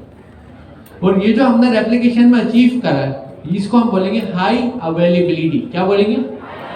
हाई अवेलेबिलिटी का कॉन्सेप्ट क्या आता है कि एक ही चीज के आपके पास ज्यादा लोग हैं। क्लास में 3 टीचर हैं, हाई अवेलेबिलिटी। एक टीचर बीमार हो जाए, एक टीचर को कोई मसला हो जाए तो एक टीचर फिर भी आए, मतलब अवेलेबिलिटी हाई है। हाई अवेलेबिलिटी में मिनिमम 3 होते हैं, 2 नहीं हो सकते हैं। 2 को ऐसे काउंट नहीं कर सकते हैं ना हाई अवेलेबिलिटी। 3 को तो कर भी सकते हैं। तो होता क्या समटाइम 2 लोग नहीं आ रहे तो वो तो गया। तो हाई अवेलेबिलिटी ने किस चीज को पावर दी? फॉल्ट टॉलरेंस को। क्यों पावर दी? क्योंकि यूजर जब आया तो उसमें क्या हुआ, लोड बैलेंसर ने देखा यहाँ फुल हो गया, यहाँ भेज दो, यहाँ फुल हो गया, यहाँ भेज दो, यहाँ फुल हो गया। लेकिन मुझे ये बताएं अभी भी एक प्रॉब्लम है। वो प्रॉब्लम क्या है? यहाँ पर क्या प्रॉब्लम डिस्कस करते हैं कि जब भी हम कोड बेस चलाते थे क्या होता था? कोड बेस में एरर क्यों आता था? क्योंकि यार टूल डिपेंडेंसी या ऑपरेटिंग सिस्टम लेवल पे कोई चीज आगे पीछे करनी होती थी, हम किसको बुलाते थे? बार बार मौसिन को बुलाते थे और वो सही कर देता था। अब क्लाउड पे जब हमने एक सर्वर बनाया, हमने किसको बुलाया था? मौसिन को। क्यों बुलाया था? कोड बेस में जब भी चलाओ मसला आ जाता था। अब हमने जैसी रेप्लिकेशन बनाना शुरू करी दूसरा, तो किसको बुलाना पड़ा? फिर यहाँ किसको बुलाना पड़ा? बार बार हमने सेम बंदे को बुलाना, मतलब सेम प्रॉब्लम को बार बार रिपीट करना। अब प्रॉब्लम क्या है? लोड बैलेंसर का काम तो फॉल्ट टॉलरेंस, मतलब ये तो आर्किटेक्चर हमारा फॉलो कर रहा था, फॉल्ट टॉलरेंस अप्रोच को फॉलो कर रहा था। फॉल्ट टॉलरेंस में यूजर से हाइड करना है, मशीन बुलाने में टाइम लगेगा, मतलब कोई ह्यूमन को आने में टाइम लगेगा, कोई मैनुअल चीज करने में टाइम लगेगा। तो लोड बैलेंसर के पास तो सर्वर हो गए ना दूसरा ना तीसरा। ये तो जब हमें पता लग गया लोग फुल हो गया तो हम अगली बार के लिए बनाए करते हैं, उस टाइम तो होगा ही। तो ये जो स्केलिंगबिलिटी है इसको हमें क्या करना है? ऑटो रखना है। इसको हम बोलेंगे ऑटो स्केलिंग, मतलब स्केलिंग खुद हो। क्या बोलेंगे हम? ऑटो स्केलिंग मतलब स्केलिंग जो है खुद हो, खुद 1 से 2 2 से 3 इसका कोई प्रोग्राम लिखा हो जो खुद ही से रेप्लिकेशंस क्रिएट करे, रेप्लिका बनाए। लेकिन अब आपको एक सवाल करेंगे, आप बोलेंगे काम करो ना, क्यों इतनी मेहनत की जरूरत है और हमारा मौसिन भाई को बुलाने की जरूरत है? एक काम करो आप 3 सर्वर की जरूरत जब पड़े, जब मेरे पास एटलीस्ट इतने लोगों ने एटलीस्ट 3 सर्वर में चाहिए या एटलीस्ट 2 सर्वर के बराबर हो, मैं बोलूं एक एडिशन रखा हो तेरे समझ में आता है। अगर लोग ही 2 हो तो 3 तो समझ नहीं आता। तो इसलिए स्केलिंग मुझे ऑटो रखनी पड़ेगी। जब मेरे पास 30 लोग आए या 40 लोग आए तो मैंने 3 सर्वर रखे, जब मेरे पास 2 लोग आए तो मैंने 2 सर्वर को बंद भी करना है, ये 2 सर्वर को खत्म भी करना है, डिलीट करना है। समझ में आ गया हमारे पास क्या है? मुझे लेयर्स बताइए जो मैंने सर्वर आपके सामने ओपन कर दिया, उसमें लेयर्स क्या थी? Hardware, operating system, tools and dependency, port base, session. और मैंने क्या करा, जब मैंने दूसरी कॉपी बनाई तो सेशन तो वो है जो यूजर की रिक्वेस्ट आ रही है, यूजर की रिक्वेस्ट सर्वर पर आ रही है, वो सेशन जितनी रिक्वेस्ट उतना। तो मैंने क्या क्या चीजों की कॉपी करनी है? कोड बेस की तो कॉपी होगी as it is, tools and dependency भी चाहिए, ऑपरेटिंग सिस्टम भी चाहिए और हार्डवेयर तो सिमिलर कहीं से आ जाएगा हमारे पास। ठीक है, तो ये स्केलिंग हम कर रहे हैं, ये ऑटो होना चाहिए। लेकिन ऑटो स्केलिंग करने के लिए हमें प्रॉब्लम क्या है? ह्यूमन इंटरवेंशन की, कि मैनुअल हमें कुछ काम करना है। मैनुअल काम में क्या होता है? कोई ना कोई चीज हमारी लैग कर जाती है, कोई ना कोई चीज रह जाती है। अब इसका सोल्यूशन क्या है? इसका बड़ा सिंपल सोल्यूशन। अब इसमें क्या हो रहा है? फॉल्ट टॉलरेंस अचीव हो रही है अभी नहीं हो रही है? फॉल्ट टॉलरेंस अभी अचीव होना बहुत कॉम्प्लेक्स है, क्योंकि जैसे हम रेप्लिकेशन बनाते हैं तो हमारे मौसम की जरूरत पड़ जाती है। तो ये हमारे लिए भी कॉम्प्लेक्स है फॉल्ट टॉलरेंस को अचीव करना। अब हम आगे आते हैं, हम बोलते हैं काम करते हैं, एक लेयर बनाते हैं, वाली पूरी लेयर ऑफ हो गया, यहाँ से कॉपी कर देता हूँ।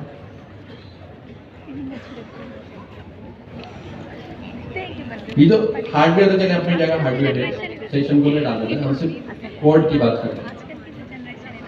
ऑपरेटिंग सिस्टम चाहिए हमें, टूल एंड डिपेंडेंसी चाहिए, कोड बेस चाहिए, यही तीनों चीजें चाहिए टोटल। यही तीनों में कोई ना कोई प्रॉब्लम आती है, इसके अलावा तो कुछ नहीं। आप ये देखिए कि हमारे पास पाकिस्तान में सपोज करें दरख्त उगते हैं, जो पाकिस्तान के नेटिव दरख्त होता है, जो पाकिस्तान में होता है, वो हमारी जमीन के हिसाब से सेट होते हैं, जमीन उसके हिसाब से फर्टिलाइज है, वो वहाँ पे ग्रो कर रहे होते हैं, हमारी वेदर एनवायरनमेंट के हिसाब से सही होते हैं, ऐसे ही होता है। लेकिन अगर हम कोई दरख्त अमेरिका से इंपोर्ट करें, वो पाकिस्तान में आए, यहाँ की जमीन पे लगे, क्या लाजमी 100% गारंटी है सेम जैसे वहाँ ग्रो कर रहा था वैसे यहाँ ग्रो करेगा? हो सकता है उसको वैसा एनवायरनमेंट ना मिले और उसको एनवायरनमेंट देने के लिए हमें कुछ एफर्ट्स करनी पड़े। यही काम आपके कोड बेस के साथ होता था, क्योंकि कोड बेस बना किसी कंप्यूटर में था, मोहसिन भाई के, तो उनके कंप्यूटर के हिसाब से सब चीजें सही थी, लेकिन जैसे किसी और के पास जाता था मसले शुरू हो जाते थे, फिर उनको भी चीजें उसके हिसाब से सेट करनी पड़ती थी। हो सकता है टूल एंड डिपेंडेंसी डॉक्यूमेंट ना हो, क्या टूल चाहिए, क्या डिपेंडेंसी चाहिए, क्या वर्जन पता ही ना हो किसी को, या कहीं लिखी भी ना हो, तो हर बार सेम मिस्टेक बार बार हो रही है, बहुत सारी चीजें हो सकती है।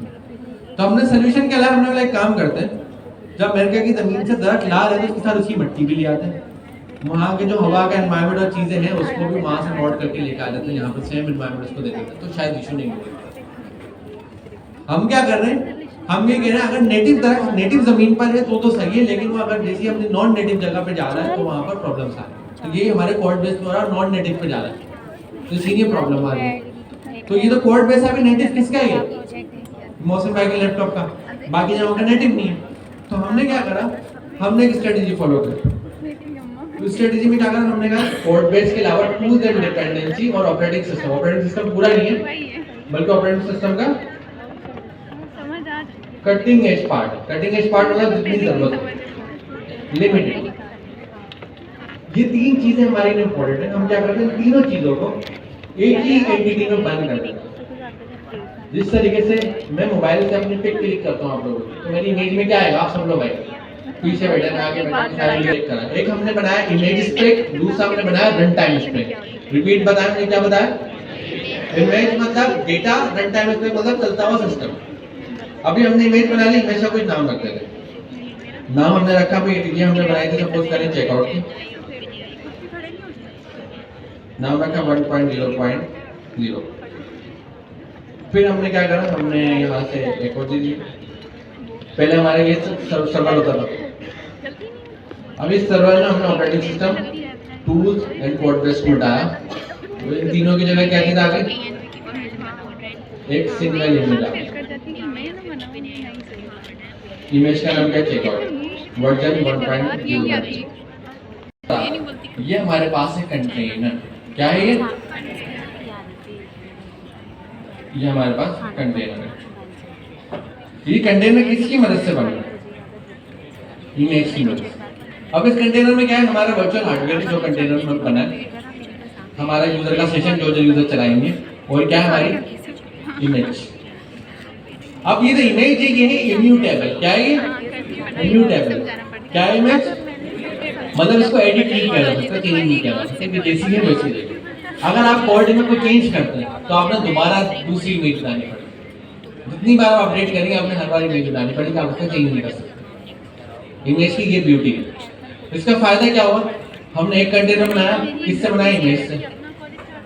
फ्यूचर में हमें जरूरत पड़ी एप्लीकेशन की, हमने क्या करा, एक और कंटेनर बना दिया, सेम इमेज यूज करके, एक और कंटेनर बना दिया, सेम इमेज यूज करके।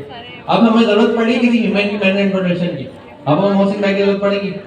ये जो इमेज है ये नेटिव इमेज है, मतलब इसमें operating system, tool, dependency code सब कुछ है, जहां पर भी जाएगी नेटिव कोड। तो जब हम इसको किसी ऑनलाइन एनवायरनमेंट पे जाएंगे, क्लाउड पे लेके, क्लाउड के सबसे क्या है, तो ये क्लाउड नेटिव है।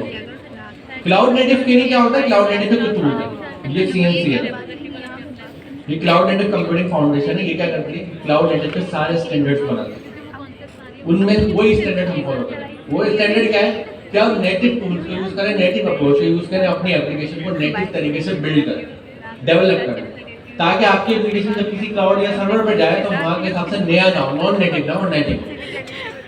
तो ये कॉन्सेप्ट है हमारा क्लाउड नेटिव। तो क्लाउड नेटिव के बहुत सारे प्रोजेक्ट्स हैं यहाँ पर, ये इनमें से एक प्रोजेक्ट को बने जिसको हम एफर्ट्स कर रहे हैं। तो ये हमारा सारा कॉन्सेप्ट है किसका, क्लाउड नेटिव का। अब ये जब भी हमने डायग्राम देखी है, ये चीज अभी फिलहाल किस टूल की मदद से अचीव हो रही है, इमेज स्पेक और कंटेनर स्पेक, मतलब इमेज स्पेक और रन टाइम स्पेक। ये अचीव होंगे। क्या नाम है टूल का? क्या नाम है? डॉकर। डॉकर हमें कैपेबिलिटी देगा कि हम इससे इमेज बनाएं। इमेज मतलब मेरा अपने कोड बेस की इमेज बनाऊं, और डॉकर मुझे कैपेबिलिटी देगा कि मैं बनी बनाई इमेज से कंटेनर चलाऊं। तो मेरे पास दो ऑप्शन हो रहे, या तो इमेज में खुद बनाऊंगा या मैं किसी की बनी बनाई यूज करूंगा। दोनों केस में कंटेनर चलाने के लिए इमेज चाहिए, मर्जी में खुद बनाऊंगा बनी बनाई। तो ये प्लेटफॉर्म है डॉकर हब का। इस डॉकर हब के प्लेटफॉर्म पे आपको कुछ इमेजेस, जिस तरह हमारे पास npm JS के ऊपर npm की लाइब्रेरीज होती थी, पाई के ऊपर पाइथन की लाइब्रेरीज होती थी, इसी तरह डॉकर हब के ऊपर डॉकर की इमेजेस होती थी। यहाँ पे मैंने हेलो वर्ल्ड सर्च करा, देखिए हेलो वर्ल्ड की इमेज है, ये इमेज है हेलो वर्ल्ड। इसको चलाने का तरीका क्या है, नीचे हम आते हैं, यहीं पर कमांड लिखिए। ये क्या कमांड है?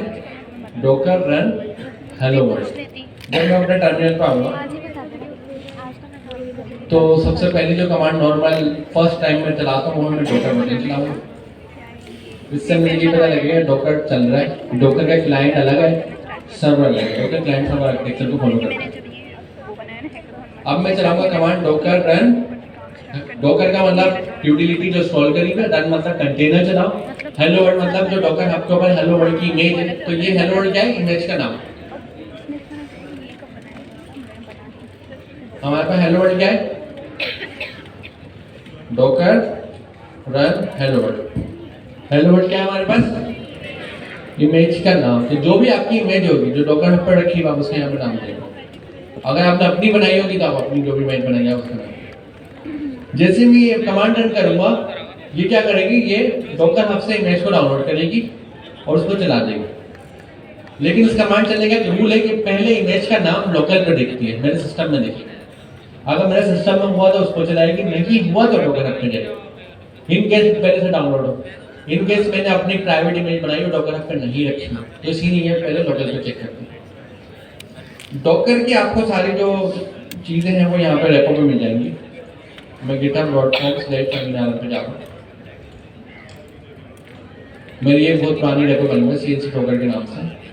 इसमें कोई 7 ईयर्स का वो कंटेंट रखा हुआ है। इसमें मैंने काफ़ी डॉकर इमेजेस बनाने के लिए डॉकर फाइल्स रखवाई में, तो इसी को मैंने अपडेट करा है। इसमें एक हैंडल कमांड देने के नाम से फाइल ऐड करके इसमें डॉकर की सारी कमांड्स हैं। तो आप लोग जब आज की क्लास की बात खत्म होने के बाद जब घर जाएंगे तो आप एटलीस्ट डॉकर की जो डॉकर वर्जन की कमांड हो गई, इमेजेस मतलब डॉकर की इमेजेस को लिस्ट डाउन करना कि कौन कितनी इमेजेस हैं। अगर मैं चलाऊंगा तो मेरे पास अभी इमेजेस हैं क्योंकि मेरे पास पहले से रखी है। आपके केस में 0 आ रही होंगी, ये सारी इमेजेस आ रही। इमेज को पुल करो, मतलब इमेज को डायरेक्ट डाउनलोड करो। डॉकर RMI इमेज को रिमूव करो। जब आप इमेज डाउनलोड करोगे डॉकर इमेजेस की कमांड से आप देख सकते हो कौन कौन सी इमेजेस हैं।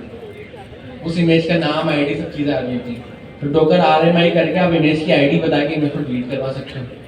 इमेज को प्रोन कर सकते हो। प्रोन मतलब क्या होता है? हाउसकीपिंग। हाउसकीपिंग मतलब जो ना यूज होने वाली, समटाइम क्या होता है 1000-2000 इमेज डाउनलोड होंगे, अब कौन सी इस्तेमाल हो रही है कौन सी नहीं पता ही नहीं है। प्रोन की कमांड से क्या होगा, जो किसी काम की इस्तेमाल नहीं हो रही वो डिलीट कर देगा, हाउसकीपिंग कर देगा। इसी तरह कंटेनर अलग है। कंटेनर की PHP कमांड की क्या करेगी? कंटेनर शो करेगी। कंटेनर की दो स्टेट होती है, या तो वो रनिंग है या तो वो शटडाउन है, मतलब एग्जिट है। तो डॉकर PS दिखाएगा रनिंग वाले और डॉकर PS माइनस A दिखाएगा सार है, चाहे वो एग्जिट हो या शटडाउन हो। डॉकर रन हेलो वर्ल्ड अभी हमने देखे। इस डॉकर रन के दरमियान में हम मजीद एडिशनल चीज़ें भी लिख सकते हैं। ये इमेज का नाम है, ये मजीद एडिशनल चीज़ें हैं। तो ये आप सब चीज़ें को ट्राई करेंगे प्रैक्टिस के लिए, और जब आप नेक्स्ट क्लास में आएंगे तो आपकी प्रैक्टिस होगी।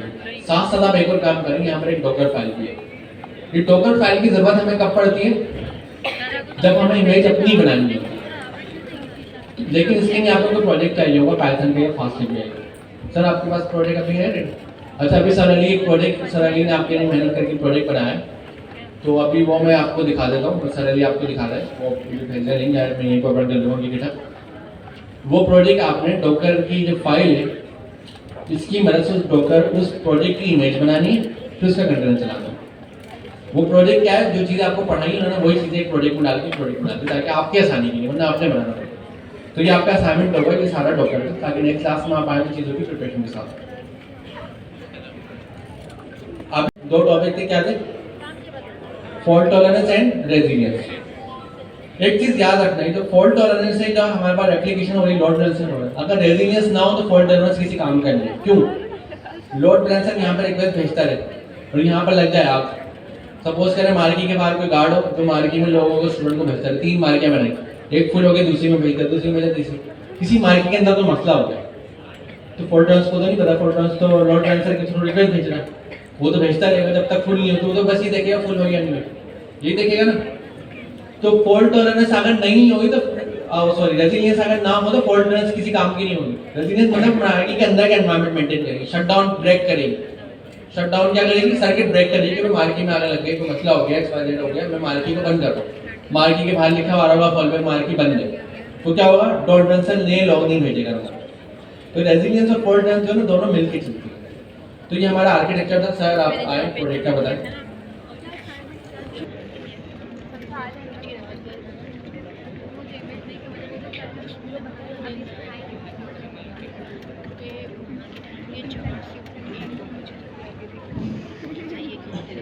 अच्छा जी, तो अभी आप लोगों ने ब्रीफ एक काफ़ी डिटेल आर्किटेक्चर, क्लाउड, डॉकर वगैरह सब देखा। अब अमीन भाई ने एक चीज़ बोली, हर चीज़ होती है, आपका जब कोड बनता है ना तो वो इमेज होती है। इमेज का मतलब क्या होता है? आपके कोड की तस्वीर, सही है। और आपके इमेज का क्या मतलब? डॉकर में हर चीज़ किससे शुरू होगी? इमेज से। किससे शुरू होगी? इमेज से, तस्वीर से। अब अमीन भाई ने अभी एक सेंटेंस बोला, हमारे पास 2 किस्म की इमेज होती है, एक जो डॉकर ने हमें दी हुई होती है, और अमीन भाई ने अभी आपको डॉकर रन हेलो वर्ल्ड भी कराया, सही है। तो वो क्या थी? डॉकर की तरफ से दी हुई आपकी एक इमेज थी। एक इमेज वो होती है जो आप खुद अपने प्रोजेक्ट की करते थे। अब जाहिर सी बात है, अगर आपका प्रोजेक्ट है तो उसकी इमेज तो डॉकर के पास नहीं होगी, वो तो हमें ही क्रिएट करनी पड़ेगी। इमेज का मतलब क्या होता है? तस्वीर, एक स्नैपशॉट। जैसा अमीन भाई ने कहा कि भाई इमेज में होता है डाटा, तो इमेज में होता है डाटा। आपने क्या करना है? सिंपली मेरा ये प्रोजेक्ट क्लोन करना है। मैं इस प्रोजेक्ट को व्हाट्सएप कम्युनिटी में जाके आपको इसका गेटअप दे दूंगा, गेटअप का यूआरएल। आपने क्या करना है? सिंपल, वो ऊपर कॉर्नर पे कोड का बटन दिख रहा है ग्रीन कलर का, उस पर क्लिक करना है और इसको करना है क्लोन। क्लोन का मतलब क्या होता है? कॉपी। ऑफ कोर्स सबको पता है, हम सब करते भी हैं। कॉपी कर लिया उसको, तो कॉपी करके हमारी अपनी मशीन में आके, सही है। नंबर 1 आपने क्या करना है? मैं इसको शेयर करूंगा आपके साथ, आपने इसको क्लोन करना है अपनी लैपटॉप पे। अपने लैपटॉप पे जब क्लोन कर लिया, टास्क 1 आपका कंप्लीट हो गया।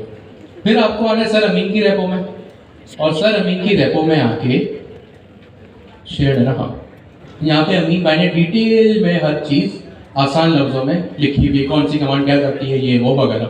आपको नहीं आता ऑफ कोर्स चैट जीपीटी सबके कंप्यूटर में टर्मिनल में जाके पूछ लीजिएगा। अगर आपको ये भी समझ नहीं आ रहा, जाहिर सी बात है, कंटेनर है ना, सॉरी क्लाउड है ना, हर चीज़ न्यू है आपके लिए, आपको पता ही नहीं है कि मुझे कहाँ से चीज़ें कॉपी करनी है, तो ये काम भी आप अपने coding agent cloud code coin से करा सकते हैं। आपने अमीन भाई की भी रेपो को क्लोन कर लेना। आपने कितनी रेपो क्लोन की? एक मेरी और एक सर अमीन की। मेरी रेपो में आपको डॉकर इमेज बनानी है, सही है। अब सर अमीन की रेपो में आप आएंगे, या तो आप खुद से यहाँ पे देख लें कि भाई अपनी इमेज बनाने के लिए कहाँ से शुरू होगा, जो कि ये है। अमीन भाई ने साफ साफ हेडिंग्स में लिखा हुआ भी है, यही से ना अमीन भाई? Docker file example fast API plus UV. Fast API हम यूज कर रहे हैं, UV as a project manager हम यूज कर रहे हैं। यहाँ पे आपने क्या करना है? इस डॉकर फाइल को, नॉट कि भाई कॉपी का पेस्ट किया, चल रहा है चलिए, नहीं चल रहा, आपने इसको क्या करना है? सुकून से आके इसको देखना है, और अपने प्रोजेक्ट की, जो आपने मेरा प्रोजेक्ट क्लोन किया था, उसकी आपने क्या बनानी है? एक इमेज बनानी है। क्या बनानी है? इमेज यानी तस्वीर, एक स्नैपशॉट बनाना है। तो अभी आपने कितने काम किए? 2। सबसे पहले मेरी रेपो को क्लोन किया। मेरी रेपो को क्लोन करने के बाद आपने सर अमीन की रेपो को क्लोन किया, ऑप्शनल है, या फिर डायरेक्ट यहीं पे आके कॉपी कर ली चीज़, डॉकर इमेज, इसको कहते हैं डॉकर फाइल। आपने इस फाइल को कॉपी किया और कहाँ पे पेस्ट करेंगे? अमीन भाई के प्रोजेक्ट में, मेरे प्रोजेक्ट में? मेरे प्रोजेक्ट में आपने आके इसको पेस्ट कर दिया। सिंपल 2 काम। इमेज बन गई। इमेज क्या होता है? दर हकीकत में इमेज से मैं बात कर सकता हूँ, यस और नो? सोच के बताओ। नहीं, इमेज इज लाइक ब्लूप्रिंट। अच्छा, इमेज और कंटेनर का यहाँ पे वही रिलेशन है जो ऑब्जेक्ट ओरिएंटेड प्रोग्रामिंग में क्लास और ऑब्जेक्ट का था। क्लास ब्लूप्रिंट होता है, इमेज भी क्या होती है, ब्लूप्रिंट होती है। यानी दर हकीकत में दोनों की एग्जिस्टेंस सिर्फ तसल्ली के लिए है, तसल्ली के लिए नहीं, एक एग्जिस्टिंग एक चीज हम आगे जाके क्रिएट कर सकते हैं। अगर मेरे पास एक क्लास है, ऑफ कोर्स वो एक ब्लूप्रिंट है, एक किसी भी चीज का नक्शा है, वो दर हकीकत में कोई भी चीज नहीं है। जैसे एक रेसिपी बुक, अगर उसमें एक बिरयानी की तस्वीर बनी हुई है ना, तो दर हकीकत में बिरयानी नहीं है, वो सिर्फ क्या है, एक क्लास है। अगर इसी चीज को हम डॉकर की जबान में बोले तो ये चीज क्या है, एक इमेज है। क्लास को दर हकीकत में जान फूंकने के लिए उसको दर हकीकत में एग्जिस्टेंस देने के लिए हम क्या करते हैं, क्लास का ऑब्जेक्ट बनाते हैं। क्या इमेज होता है एक ब्लूप्रिंट को दर हकीकत यानी इमेज को दर हकीकत में हमें चलाने के लिए, उसमें जान फूंकने के लिए हमें क्या करना पड़ता है, इमेज का कंटेनर बनता है। इमेज का क्या बनता है, कंटेनर बनता है। जैसे क्लास का ऑब्जेक्ट बनता है, इमेज का कंटेनर बनता है। तो वो कंटेनर की कमांड्स भी यहाँ पे लिखी हुई है। सबसे पहले आपकी कमांड प्रोजेक्ट की इमेज बनेगी, इमेज के बाद क्या होगा, आपका कंटेनर बनेगा। जी सर। अच्छा, अब इसमें आप लोगों को असाइनमेंट मिल गया, टास्क मिल गया।